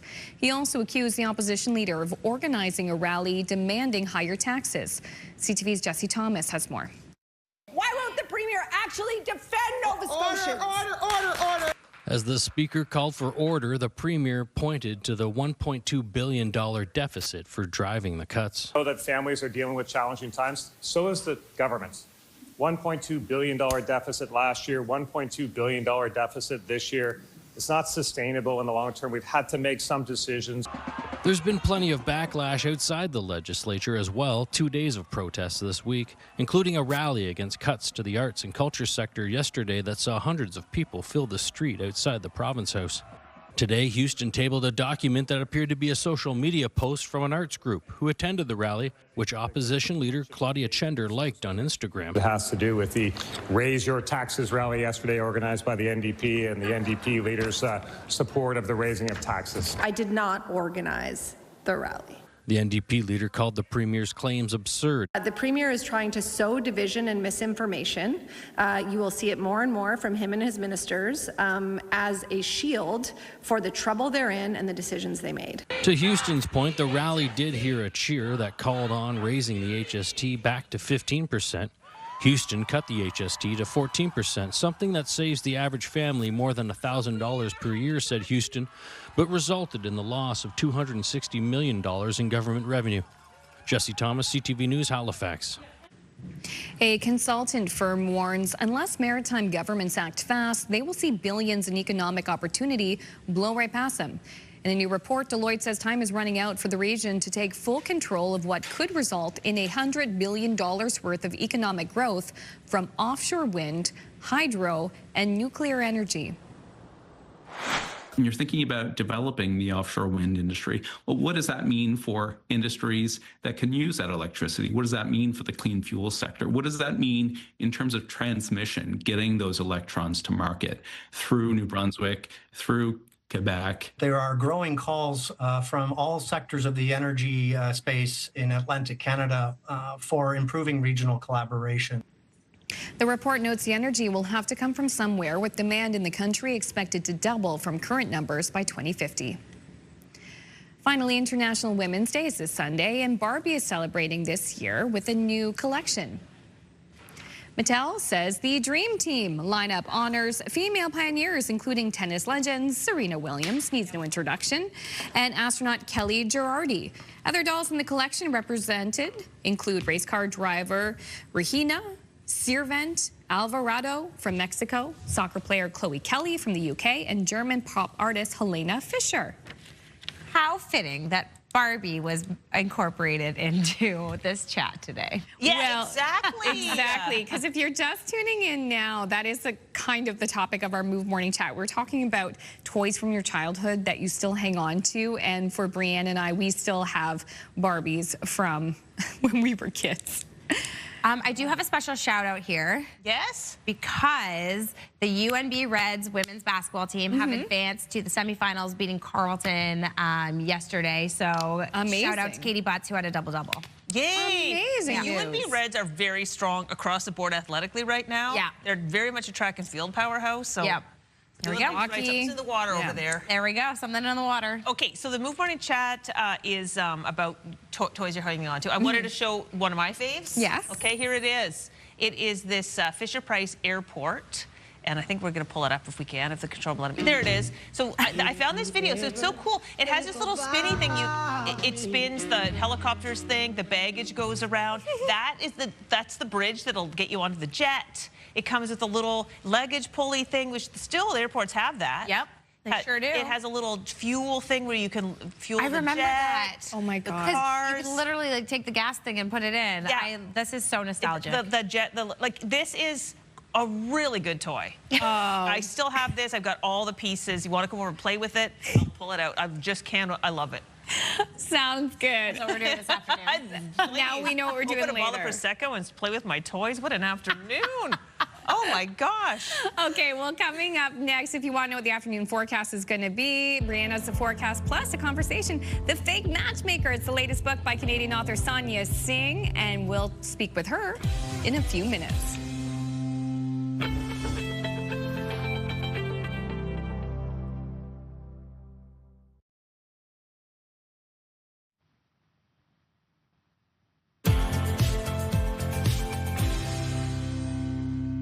Good morning, White Point, 7:44. 8:14 if you're in Newfoundland and parts of Labrador. It's always a good day at White Point, and I don't see any bunnies hopping around, but we do see those beautiful waves crashing, which is one of my favorite sounds, and we are starting to see some of that sun shining through, and that's pretty much going to be the name of the game across the region for today. We are going to see sunshine in our forecast, a little bit of a cloudier start to the day, and a little bit of a colder start to the day, but temperatures will start to warm up, though we do have those impacts of the wind chill throughout the course of this morning before things warm up later into the afternoon. Now, we do also have a special weather statement in effect for this weekend, mostly in Newfoundland along the Burn and Avalon peninsulas, as well as along western parts of Newfoundland. So we are going to see about 30 to 50 millimeters of rain coming in, rather. So we are seeing that shift to spring as this low pressure system brings with it some rain. Now, we are going to see some freezing rain as well, so that is giving us a yellow level alert for northwestern New Brunswick. Periods of freezing rain for about 3 to 6 hours in the morning on Saturday. Cooler conditions overnight into the early hours are going to bring that freezing rain before it changes into just regular rain, and we see a warm up of temperatures with this low pressure system coming through. For today, however, like I said, mostly sunny skies. We are going to see a little bit of cloud cover coming through a little bit later this evening, and that's going to really impact overnight when we start to see that low pressure system coming into the region. So we already started to see a little bit of that push coming through from Quebec, but we will mostly see cloudy conditions to start the day on Saturday. For today, however, we are looking at temperatures ranging from 0 degrees to -2, mostly sunny skies, a little bit of extra cloud cover over in western parts of Nova Scotia, or New Brunswick rather. As we head over onto Prince Edward Island, again, temperatures raising between -5 and -6. A little bit colder on Cape Breton Island, although we do see a warm up as we head into eastern parts of Nova Scotia. That sun shining once again. And we'll see a little bit of an increase of that cloud cover a little bit later this afternoon in the western parts of Nova Scotia, but those warmer conditions hanging around. Now, as we take a look over in Newfoundland and Labrador, like I said, that sun is going to be pretty much across the region, although colder up in Nain still for today. And as we watch this system coming through, we're going to see that impact into mostly New Brunswick for Saturday. As we head later into the afternoon and evening, that's when it's going to head into Prince Edward Island, as well as over into Newfoundland and Labrador. And we are going to see some of those scattered showers coming through into Nova Scotia overnight and into early Sunday morning. So that's really when the impacts of all of this rain is going to be impacting throughout Sunday. But for now, let's head over to Amanda to see it's a good day to read a book on Sunday. It is, and Brianne, too, our next guest, also, too, has experience being a weather presenter on CTV. The best-selling Canadian author of Sorry Not Sorry is back with a new book, The Fake Matchmaker, one of Indigo's most anticipated books of 2026. It's described as an enemies to friends to lovers romance about how love is sometimes only a click away. It hits bookshelves in just a few days on Tuesday, March 10th. Oh, and it's also been selected as one of Rakuten Kobo's best in romance picks for the month. Joining us now is best-selling author Sonia Singh. Welcome. Thanks for joining us on the show, and congrats on the new book. Oh, thanks for having me. I'm really excited. How much fun did you have making The Fake Matchmaker after the big success of Sorry Not Sorry? You know, I think this time around, because I had heard that really creating your sophomore book was more difficult. I took that in, and the book did take a lot longer to actually write, but I felt like it was way more fun. I used a lot more actual experiences in my life to be able to bring those characters and that setting and that environment to life. What were some of the experiences that you took from your personal life that you added to the book? I know we were talking during commercial break, and I'm about a third of the way through the book, and I love the mom character, who is hilarious. Yeah, well, listen, that is real life parental coming out. So both mom and dad are very much experiences that I have had in my life. And through humor, you know, a lot of times growing up in our household, humor, food, fun was a big part of storytelling. So I really wanted to bring that into some of my writing. And I also think that those dating mishaps, you know, we've all gone through them at some point or know someone that's gone through them. And particularly in this world of online dating and AI dating and whatever kind of dating you're doing, there's so much to talk about. And I think that that's what I was bringing into the story, having gone through that myself as well. Yeah, and let's talk about a bit of the plot too, the fake matchmakers. So the main character, she's being kind of secretive about what's happening with her lawyer job, but she's back at home. Her ex-boyfriend cheated on her. So she's got a challenge when it comes to some modern dating, despite advice from her family and all the aunties and uncles. Right. I mean, isn't that stuff we all go through anyway? So I think for me, Manisha was really trying to create an environment around her that she thought that she could take a break from. But when she gets this news that sort of expedites her journey, particularly in fertility, she wants to have this traditional family. And that traditional family for her is through the eyes of a Prince Charming. So she creates a business where she has a matchmaking site, and guess what? She's the only match on the other end of it, which, you know, at times I have wanted to create. And I want to talk to you, it's a fun rom-com, but you touched on this as well. This is a character we don't often see in these kind of rom-com books.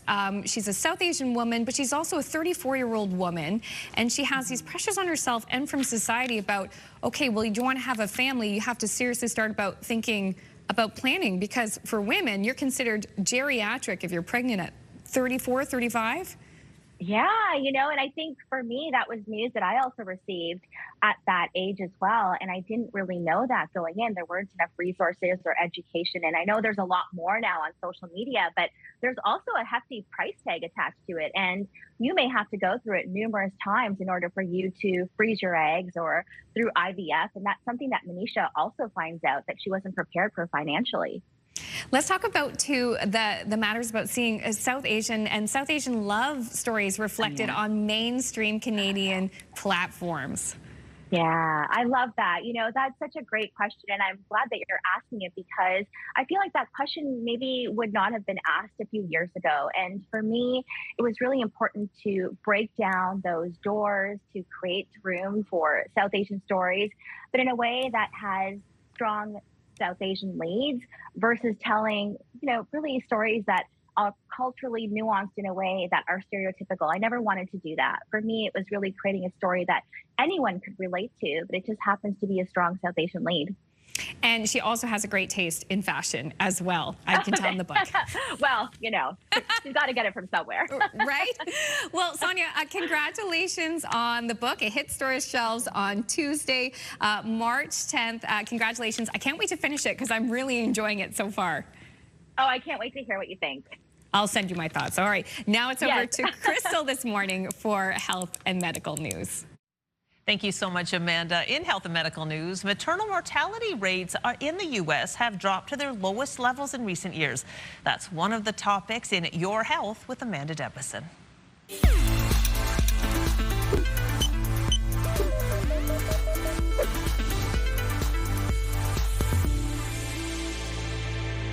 The CDC reported a rate of just under 18 deaths per 100,000 births in the U.S. in 2024.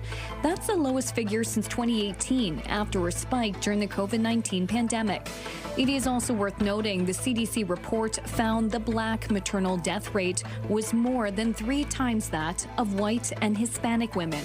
It also showed the death rate for women ages 40 and older was more than 3 times that of younger women. A new study finds that popular GLP-1 drugs used to treat diabetes and obesity show new promise in fighting multiple substance use disorders.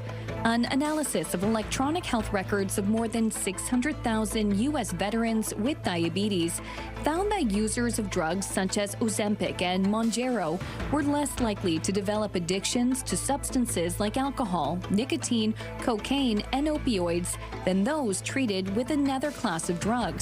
And they prevented serious harms like overdose and deaths. Researchers say the results must be confirmed in future randomized controlled trials. Finally, Gen Z is apparently trading in bar stools for barbells. A new study from the Bank of America Institute finds members of that younger generation are drinking less and socializing more through physical activities. The study also found that alcohol spending as a share of household budgets is hovering near 40-year lows. It also found spending at liquor stores is declining, while bar spending is still on the rise. However, Gen Z is also seeing spending growth for fitness and active hobbies compared to big bar tabs.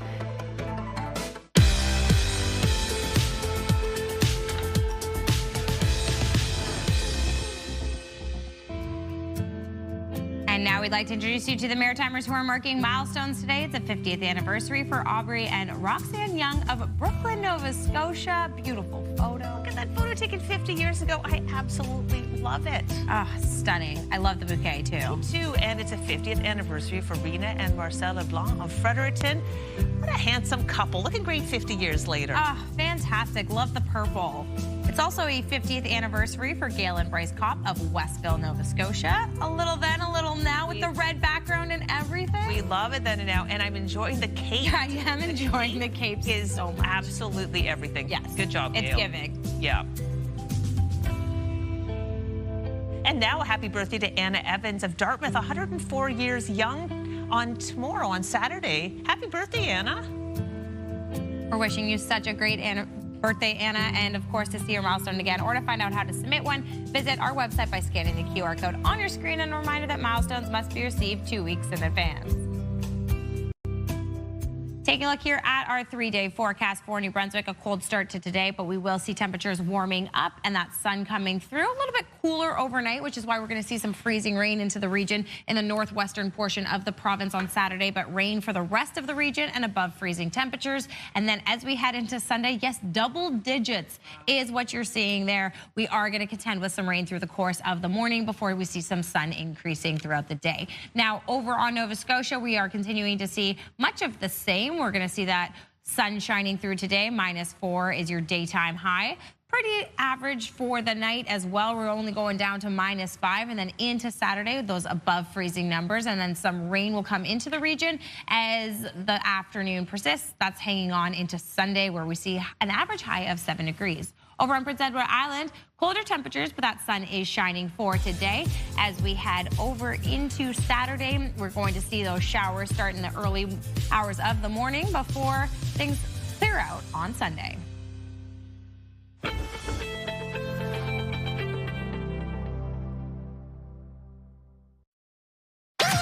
The #1 morning show in Halifax. Turk, Megan, and Amateur Alex. And home to the biggest artists. Halifax's #1 hit music station. 101.3 Virgin Radio.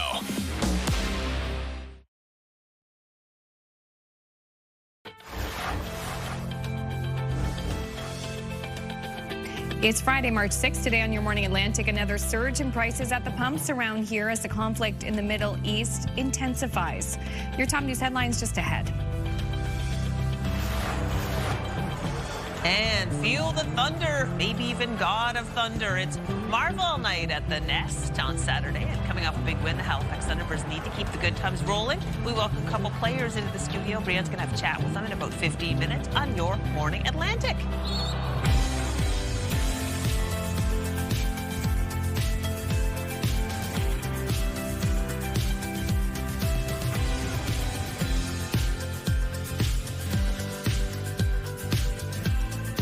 morning, Atlantic Canada. Thank you so much for joining us. A reminder that the clocks are going to change this weekend very early Sunday morning. It's going to jump from 2 a.m. to 3 a.m. because we spring forward. I was falling back. You're falling back? I'm falling back. That's back in, save it for the fall. In the fall. Weird. I know. Is that how the saying so goes? weird, but spring forward like a bunny. Yeah. Like a bunny. I was looking for bunnies at White Point, and there were none. There were none? You got to walk around with the bunny food. That's what gets them. You can get it at the main lodge, and it's like a bunch of little pellets, and it's like this is specifically actually a real designed, thing. for the bunnies to eat. She and White Point, like they go way back. She had a wedding there and the whole business, like right. Basically, if she goes to White Point, it's like Snow White. All the bunnies come up and gather around her. And I sing. Birds put like a crown on your head. I would love that. I don't like to talk about it, but that is exactly what happens. Yeah, the waves wave to me. Oh, wow. They also part. How magical. Sorry, it's too far. Too far. It's going all the way. Oh boy. It's a Friday. It's Friday. That's allowed. We'll allow it. Yeah. All right, 8:02. Where are we headed off to? We are headed off to Brookville, PEI. Beautiful day for skiing. That looks like it. Honestly, and it is going to be sunny pretty much for the majority of today. It's going to be a little bit colder to start, so if you are heading out to the slopes this morning, just bundle up a little bit. You'll be able to peel back those layers a little bit later, much like an onion like Shrek. But if you do head out this morning, you are going to continue to feel those colder temperatures. Now, like I said, the wind chill is going to be a factor this morning before things warm up a little bit later into today. So numbers feeling about 10 degrees colder than what the numbers are saying. We are seeing a little bit more of a warm up in northern parts of New Brunswick as well as onto Prince Edward Island. However, as we head over into Labrador, it is going to remain a little bit cold this morning. We're still going to see colder conditions through Nain for today, so take that into consideration, but we will see a warm up as we head throughout the day into Newfoundland. Now, we do have a couple of weather statements and watches in effect, so we do have significant rainfall coming through the region. Of course, a low pressure system this weekend bringing significant rainfall to mostly the coastline in Newfoundland, so about 30 to 50 millimeters in some places. So do take that into consideration if you're heading out and about today. We do have a yellow level alert in effect, so freezing rain coming in Saturday morning for about 3 to 6 hours in the northwestern portion of New Brunswick. That's because we're seeing colder temperatures over in that portion of the province as this low pressure system comes in. So that's going to be about 3 to 6 hours, and then it's going to turn into rain because rain is pretty much staying consistent in the province for most of Saturday. But I will have a full look at that forecast coming up in just a bit. For now, let's head over to Amanda for a look at news. Of Tokyo, Prime Minister Mark Carney has signed a new trade agreement with Japan. It is described as a comprehensive strategic partnership looking to deepen ties across defense, energy, and technology. We'll have more details throughout the morning. Locally, prices at the pumps have surged for a second time this week as the conflict in the Middle East continues. In Nova Scotia Zone 1, gas increased by 5 cents a litre. The minimum price now $1.52.7.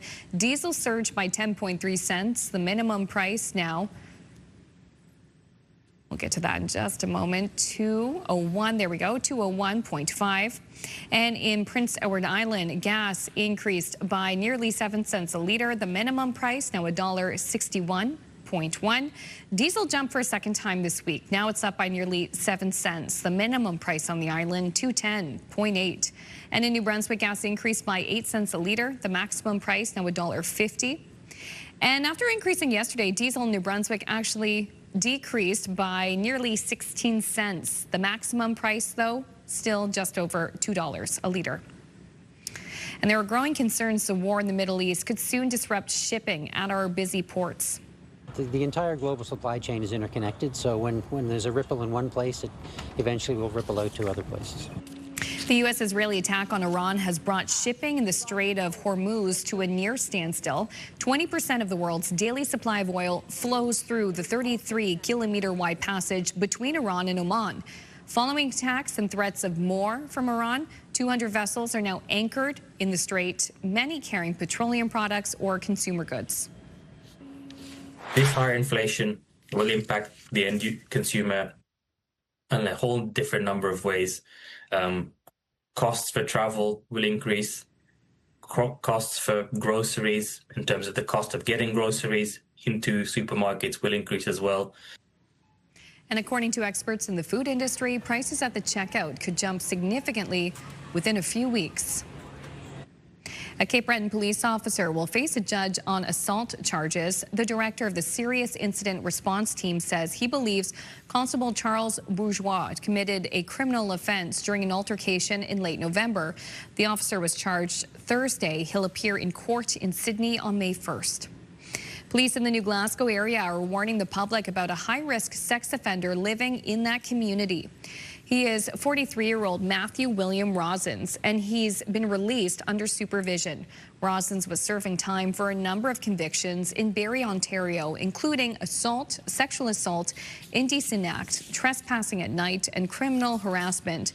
He's also been convicted of different offences in Nova Scotia, and he's facing fresh charges in both that province and New Brunswick.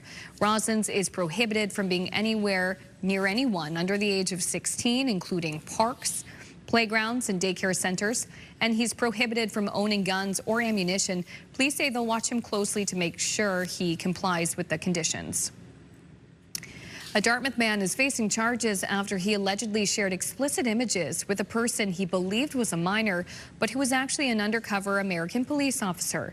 32-year-old Ryan Richard Lamontagne was arrested Wednesday afternoon.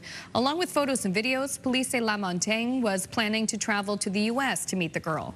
Lamontagne has been in the news before. In the fall of 2019, he was charged with second-degree murder and offering indignity to human remains after his mother's body was found in the backyard of the housing cooperative where the two lived. He was allegedly discovered trying to bury her. Court documents reveal 65-year-old Linda Lamontagne died a brutal and violent death. A judge later ruled Lamontagne would not be held criminally responsible because of undiagnosed schizophrenia.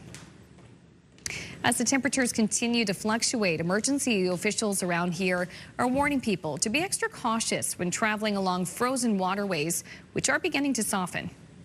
We've been fortunate this year that we haven't had any ice rescue calls. You got to be careful on that, and we try to impress upon people to test the ice before you go on it, especially this time of year. The freeze-thaw has also produced pothole problems. Around the city of St. John, the drive around the city's become a bumpy commute, despite the fact that the city has already repaired around 750 road blemishes since the new year. Starting Monday in the southern half of New Brunswick, spring weight restrictions on trucks will come into effect, which officials say will help the pothole problems. Put the connection on so that we can tow behind the side-by-side, or...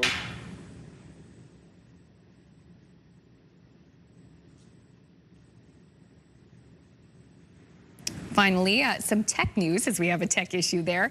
Apple has announced a new laptop at its cheapest price ever. It's called the MacBook Neo, and it's the first to run on the A18 Pro chip, which is found in iPhone 16 Pro models, and its starting price is about $800. They say $799, but come on, it's $800. It's roughly the same size as the MacBook Air. Comes in a variety of colors, too. Apple says the move is in response to the widespread adoption of Chromebooks and Windows 7 laptops in schools. The company also announced upgrades to the rest of its MacBook line as well. I mean, you could save $1, Amanda. You're rounding people up when they really could save $1. It's so much nicer seeing the $799 than just seeing $800. Yeah. It tricks your brain a little. It's the brain trick. The 99 instead of the full dollar, that was some kind of marketing scheme back in the day. Back in the day, yeah. And you still see it. Well, and there was also like when pennies were a thing, right? Yeah. I don't know if any of the new generation knows what a penny is, but we all remember pennies. Find a penny, pick it up. All the day you'll have good luck. Find a penny, give it to a friend, and your luck will never end. Really? Wow. Oh, if I ever find a penny, you guys will receive it. And that is a penny for your thoughts. There we go. Still ahead, Brianne has details on the wet weekend weather, too. And also, the Halifax Thunderbirds, they're fighting for their playoff spot. We're going to chat with a couple members of the team. Maybe learn a few tricks while we're at it. Until then, we're going to head to the Port City. Here is a live look at a cloudy start to the day in St. John, New Brunswick. The forecast with Brianne is coming up in just a few minutes. Please stay with us. No, are the...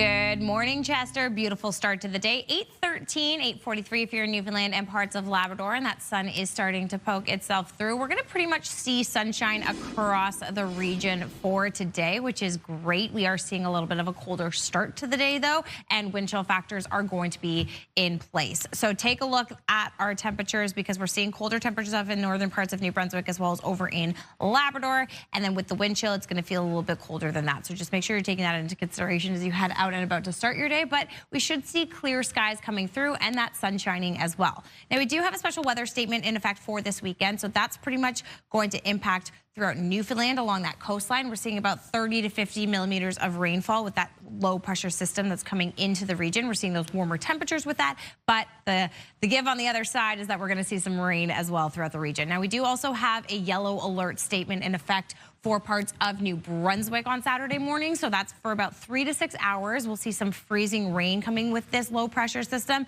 a little bit cooler temperatures up in that corner of New Brunswick. So that's why we're seeing the freezing rain before it turns into regular rain a little bit later. But for today, like I said, mostly clear skies. So we are continuing to see that trend throughout most of Atlantic Canada for today. We'll see a little bit of an increase in cloud cover in the southern western portion of New Brunswick a little bit later into today, as well as into parts of Nova Scotia. However, we are going to start to see that move in overnight.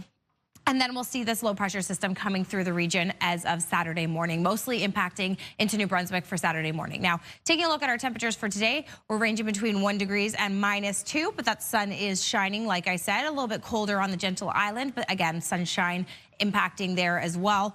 Over in Cape Breton, a little bit colder, and then as we move into eastern parts of Nova Scotia, we see a little bit of a warm up, and then into western parts, again, increasing cloud cover a little bit later, cooler conditions over in Bridgewater and Halifax for today. As we take a look up in Labrador, cooler conditions, but that sun is shining, and then over in Newfoundland, a little bit of cloud cover, but warmer temperatures as well. Now, watching this system come in, that is going to impact into most of New Brunswick for the morning. Like I said, you see that freezing rain coming through. That's going to turn into rain as it heads over into Prince Edward Island and Cape Breton a little bit later into Saturday evening. Then we are going to start to see that system really impact overnight into the Maritimes. So we are seeing that significant rainfall coming through as we head a little bit later into Sunday. So Sunday is pretty much where we're going to see the majority of that rainfall. Again, you do see that pooling over in Newfoundland, which is why we have that statement in effect. For now, though, let's head over to Amanda for a look at international news headlines. Thank you, Brienne. As the U.S. and Israel's campaign against Iran enters its 7th day, Iran launched a new wave of counterattacks toward Israel and American bases across the Middle East. For more on this, we bring in CTV's Scott Hurst with the latest on the government's response to support Canadians abroad. Scott, this conflict in Iran is escalating, and the federal government continues to work on plans to help Canadians in the Middle East. What is the latest you can tell us? Good morning, Amanda. As you might expect, it's been a stressful few days now, nearing a week for so many people caught in the middle of this conflict. And now we're starting to see really a steady stream of travelers from other countries like Spain, the United Kingdom, and Germany, all arriving back home on charter flights organized by their respective governments. Canada, however, has yet to confirm any specific charters, only saying Global Affairs is still working to confirm those specific charter flights. Now, the chief of the defense staff was asked about their potential involvement, saying they're working closely with Global Affairs, but the operations commander said no request has been made from the government at this time, which means no ships nor planes have been moved as part of any evacuation plan. However, the chief of the defense staff did talk about how Canada could potentially help provide defensive support to partners in the Middle East. Here's what she had to say. So we are not talking about participating to Epic Fury per se. This is not our. This is not a mission that we are considering.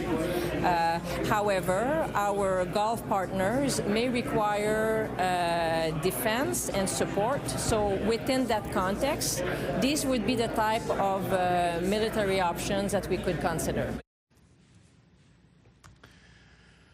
So, Amanda, we know about 2,000 Canadians have requested help to get out of the region, requesting that help from the Canadian government, and some have already made that journey. According to the government, more than 50-plus people have left on seats the government booked on commercial flights departing Beirut, Lebanon, to Istanbul, and then have the option to fly home from there, Amanda. Okay, so about 50 on commercial flights. What additional options are available to get the other Canadians out? According to the government, more seats on commercial flights will be made available in the coming days. Other options include some ground transportation where it's available and, of course, where it is safe. So much of the evacuation plans depend on the availability of airspace and also where it is safe to move people on the ground. Ottawa says it's also working with countries like Israel and Qatar to bus Canadians to nearby countries where commercial flights are available. Now, overall, we heard from Global Affairs that the number of Canadians who have now registered with the Canadian government in the region has increased to more than 107,000. As you mentioned, about 2,000 have requested help from the government to leave the region, Amanda. Okay, developing situation there. Scott, thank you so much for your time this morning. Thanks, Amanda. CTV Scott Hurst reporting live for us from our national newsroom in Toronto. A quick break here on Your Morning Atlantic. When we return, we're chatting with the Thunderbirds. That conversation is coming up next. Please stay with us.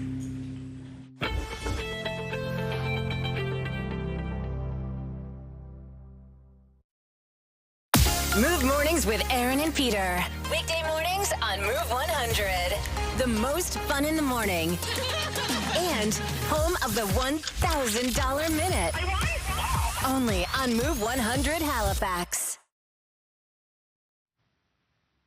Welcome back. It's time to remind you that you're always welcome to connect with us. Email us at yourmorningatlantic@ctv.ca. Text us at 10400. And here's the deal. We have a Legal Insider segment coming up. We want to know what you would like to ask our lawyers. Would you like to know more about real estate law? Perhaps power of attorney? Do you want to dive a little deeper on wills? Think about it and get in touch with us again. That's how you do it. And while you're doing that, let's head things over to Brienne, who's bringing the thunder.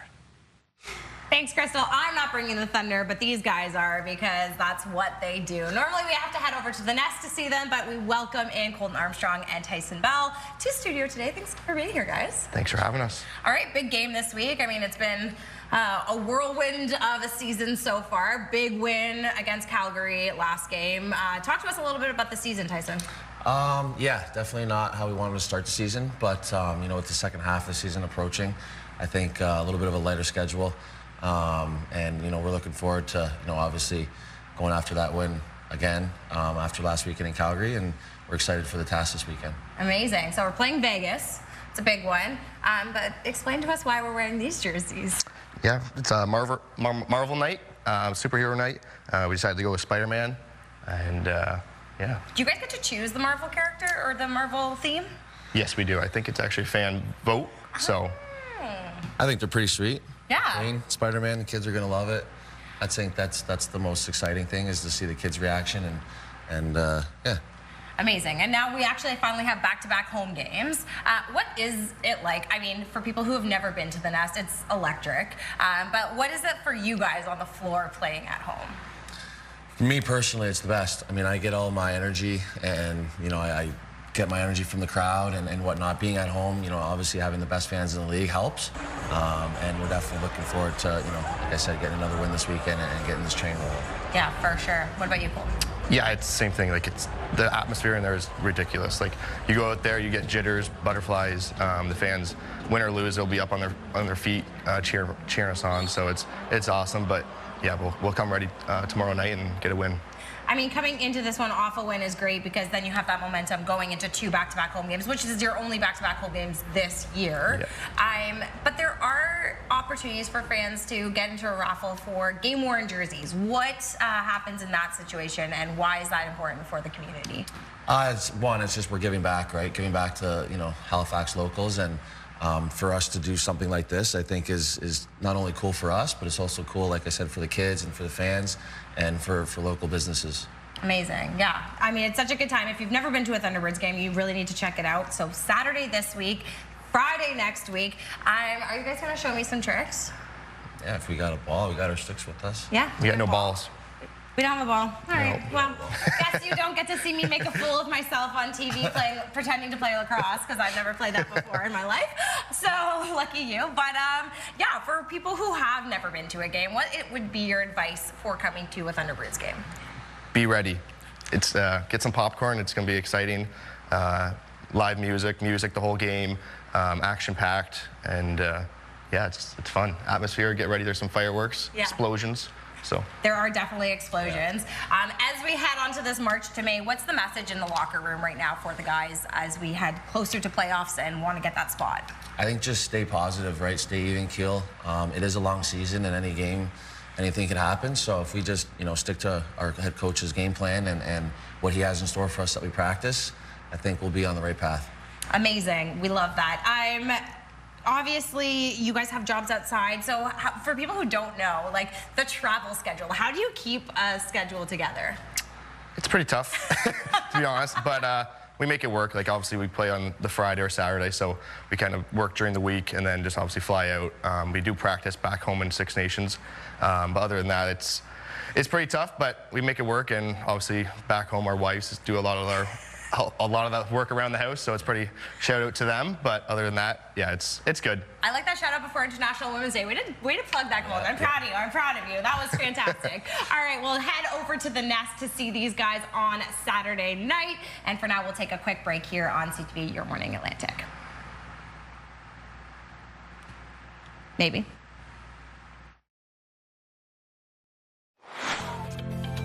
Still ahead this morning, Mary's African cuisine. We're heading to the kitchen for some delicious dishes. We'll get you hungry for breakfast, lunch, and dinner. That's just ahead on Your Morning Atlantic.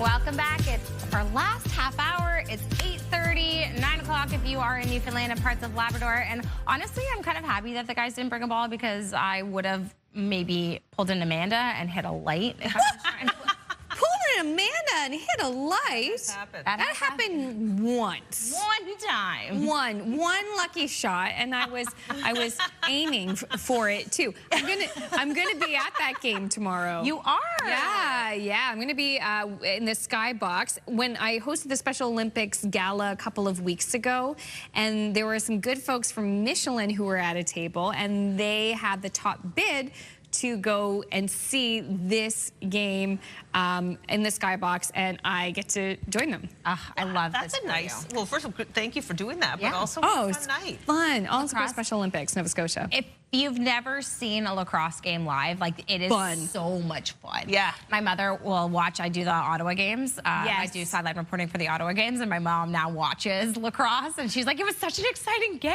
It's very exciting. And they really commit to the themes. Like, you saw the Marvel, yes, they really jerseys, and there'll be all kinds of stuff like that you can photo booth and this and that, the other thing. It's quite a vibe. It's quite a vibe. It's great for kids. Like, there's a lot of action. There's a lot of music and stuff going on as well. So it's a beautiful time to be a fan, especially if you are in the Halifax area, or if you can come through, maybe from St. John's. Take a little mission, this weekend, because it's not that far of a trek if you are heading out. Look, the sun is shining today. Beautiful. We love to see it, although it is a little bit cold to start the day. So do bundle up if you are heading out and about this morning, because the wind chill factors are going to be impacting how those numbers are feeling throughout the course of this morning. Again, it will warm up as we head later into the day, but to start, we are feeling those colder temperatures. So that's going to continue on as we head into Newfoundland and Labrador as well. A little bit even more cold up in Nain. We are seeing that warm up as we head through Newfoundland, however, but again, something to take into consideration as you start your day today. Now, taking a look here, we do have a special weather statement in effect. Significant rainfall coming into the region. That's because low pressure is going to be moving in a little bit later this weekend. So Saturday evening into Sunday afternoon is when we're going to see the most of that impacting into Newfoundland, but we do have a yellow level alert for northwestern parts of New Brunswick, and that's going to be freezing rain. So it's going to be colder overnight, and that's why we're going to see some freezing rain coming in with that low pressure system. That's going to be really impacting into New Brunswick for Saturday. So Saturday morning for about 3 to 6 hours is where we're going to see that freezing rain before it melts and turns into regular rain. Of course, I'll have a full look at your final forecast coming up in just a bit. For now, let's head over to Amanda for your last look at news headlines. Prices at the pumps have increased for a second time this week as the conflict in the Middle East continues. In Nova Scotia Zone 1, the Halifax area, gas increased by 5 cents a litre, the minimum price now $1.52.7, and diesel surged by 10.3 cents. The minimum price now above the $2 mark. It sits at $2.01.5. In Prince Edward Island, gas increased by nearly 7 cents a litre, the minimum price now $1.61.1. And diesel jumped for a second time this week. Now it's up by nearly 7 cents. The minimum price on the island, $2.10.8.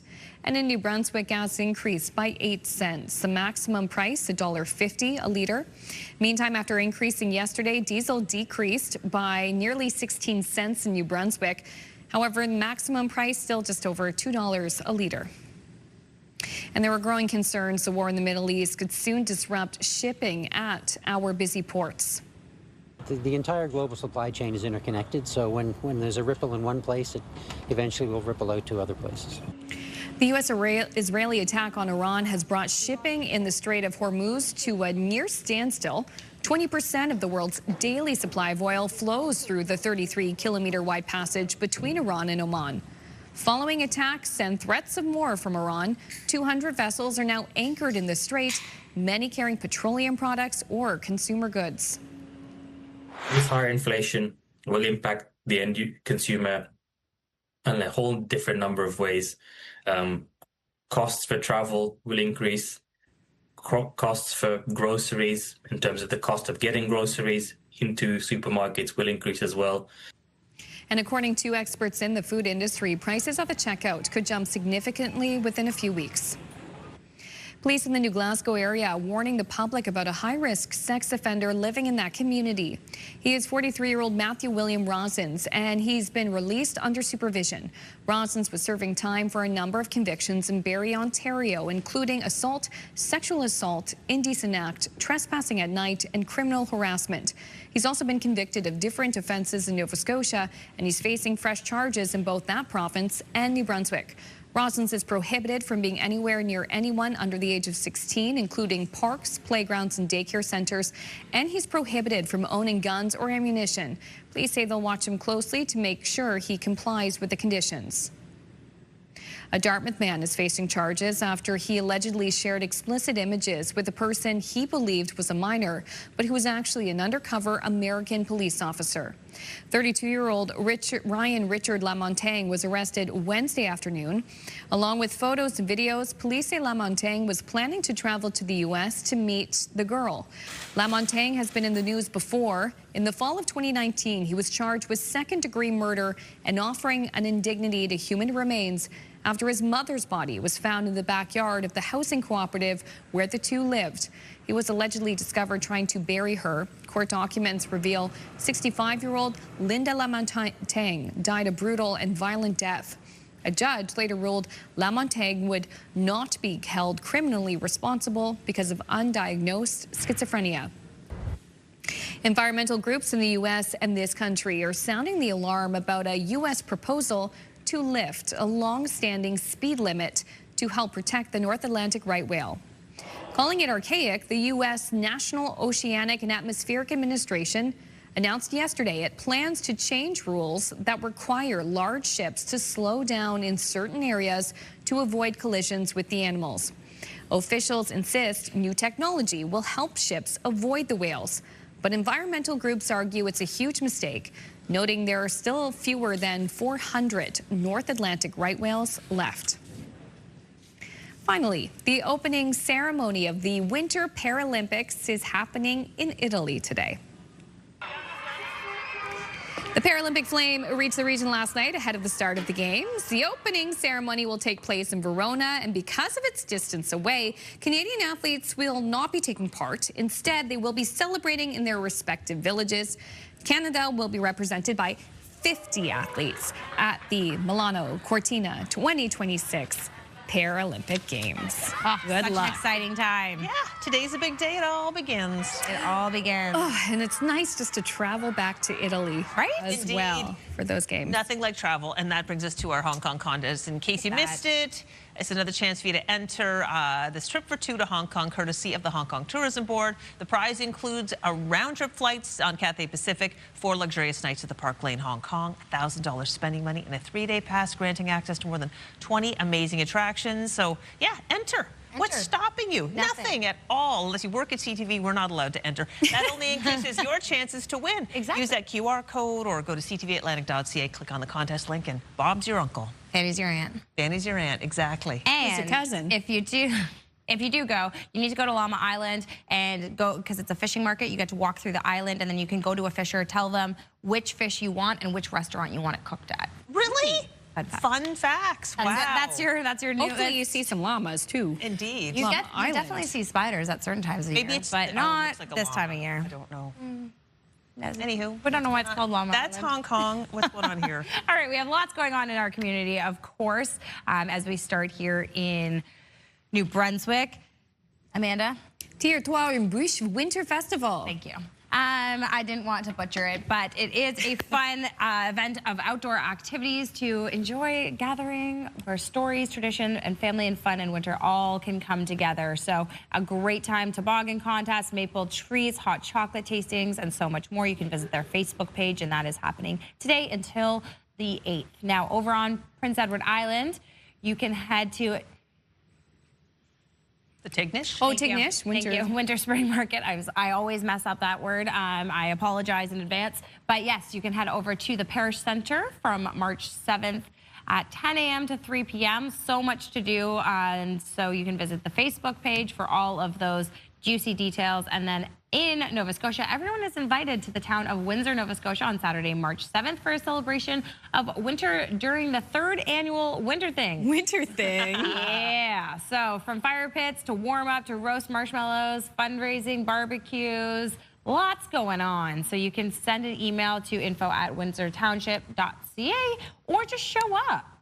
Just a thing. Just a thing. It's a winter thing. And if you have a thing, tell us about it. Exactly. We want to know. Send us those juicy details to Your Morning Atlantic at ctv.ca, and we'll do our best to get them in the show.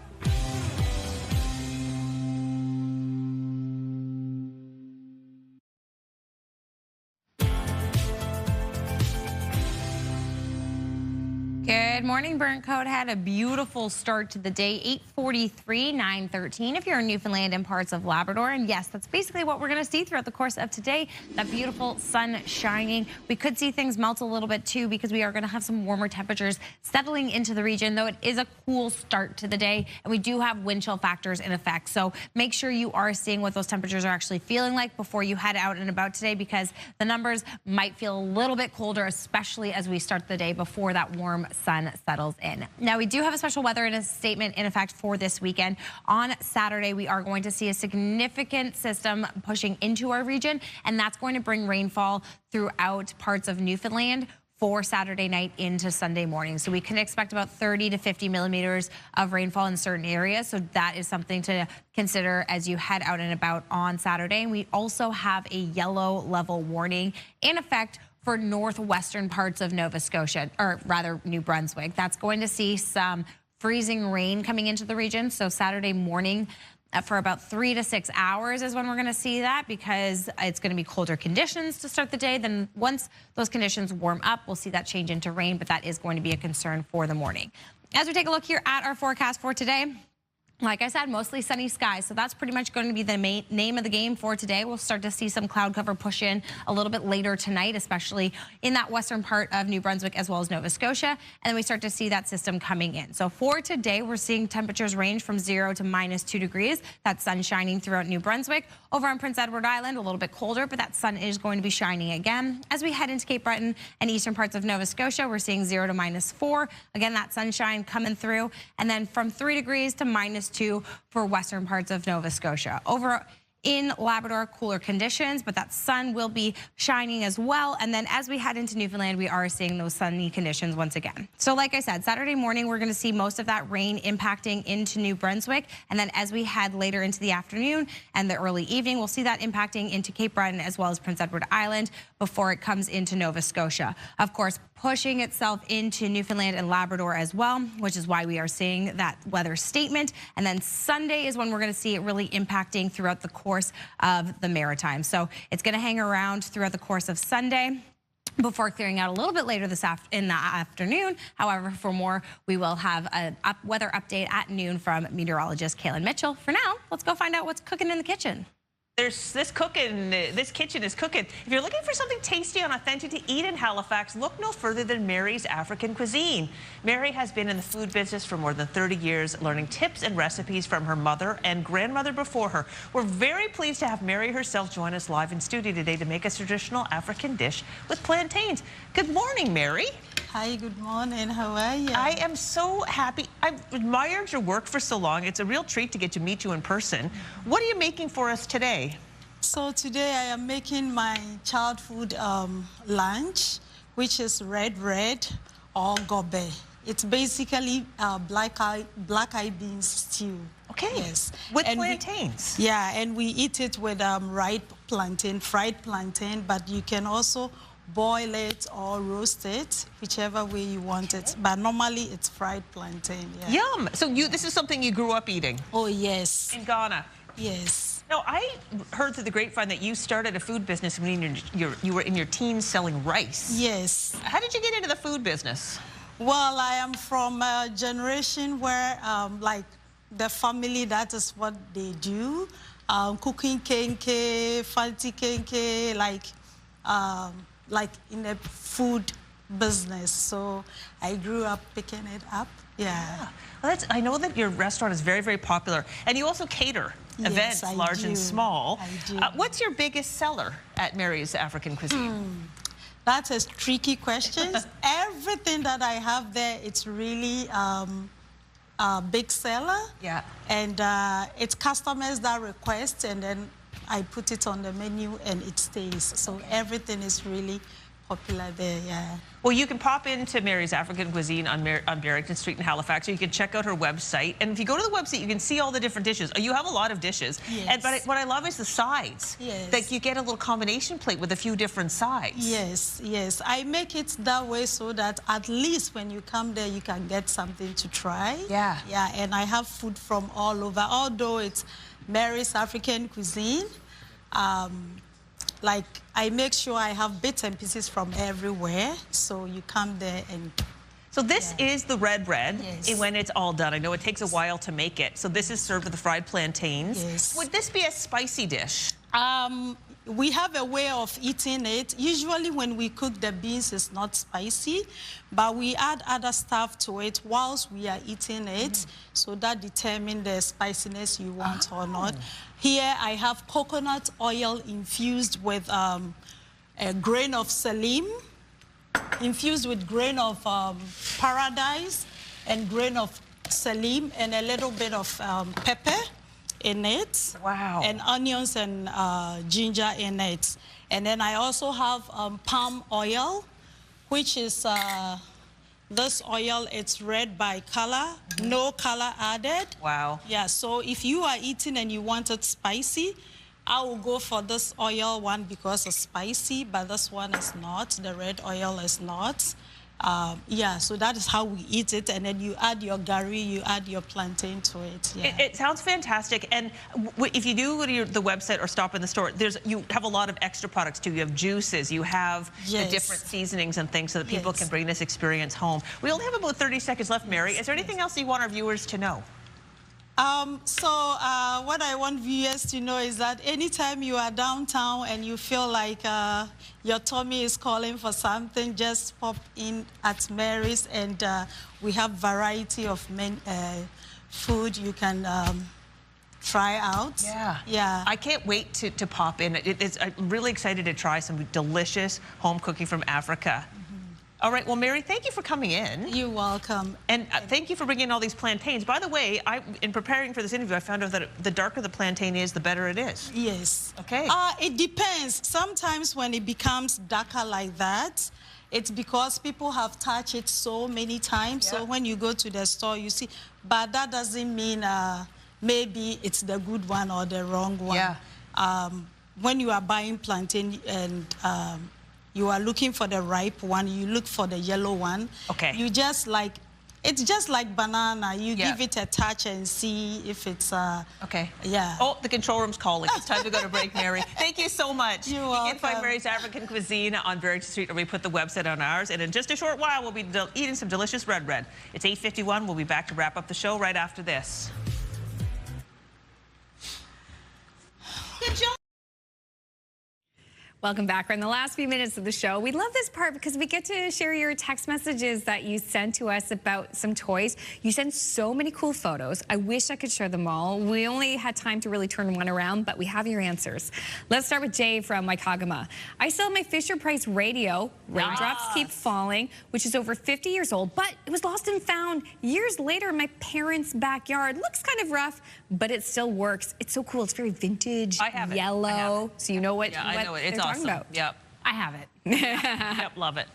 Sharon says my favorite toy. Oh, that's my template. Oh, that's too bad that's in there. I think. Moving on. All right, my favorite toy, says Sharon, was chalk pastel art supplies, and they're still usable. Ooh. I've had them for over 60 years. Wow. That's so neat. Very impressive. Kathy from Trenton also sent us a photo, but I didn't have time to get it. But it says, I have a doll I received from Christmas in 1959 when I was 5 months old, still wearing the original dress. Wow. I also have the Kerplunking. Oh. I was around 8 or 9 when I received it for Christmas. Kerplunk. That's fun, Kathy. It's still in excellent condition as well. This is neat. We have the photo for it. Roxanne from Dartmouth, I saved one thing from when I was a child, a Mickey Mouse sing-along radio. It's from the late 1977. You want to see it? Wow. That's neat. So it's an AM radio, I guess. Isn't that cool? That is cool. And it's the OG Mickey. Yes, the OG and Mickey, Steamboat Willie. That's really neat. Yeah, great condition. Yeah. It's impressive. Keep that. Tanya from Oakfield, I have the Mattel Baby Skates doll.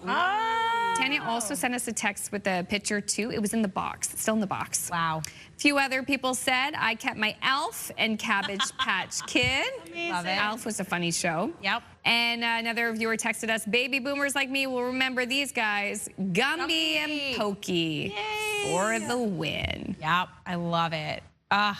So fantastic. Thank you for sharing those answers with us. Yeah. Oh my gosh, love that so much.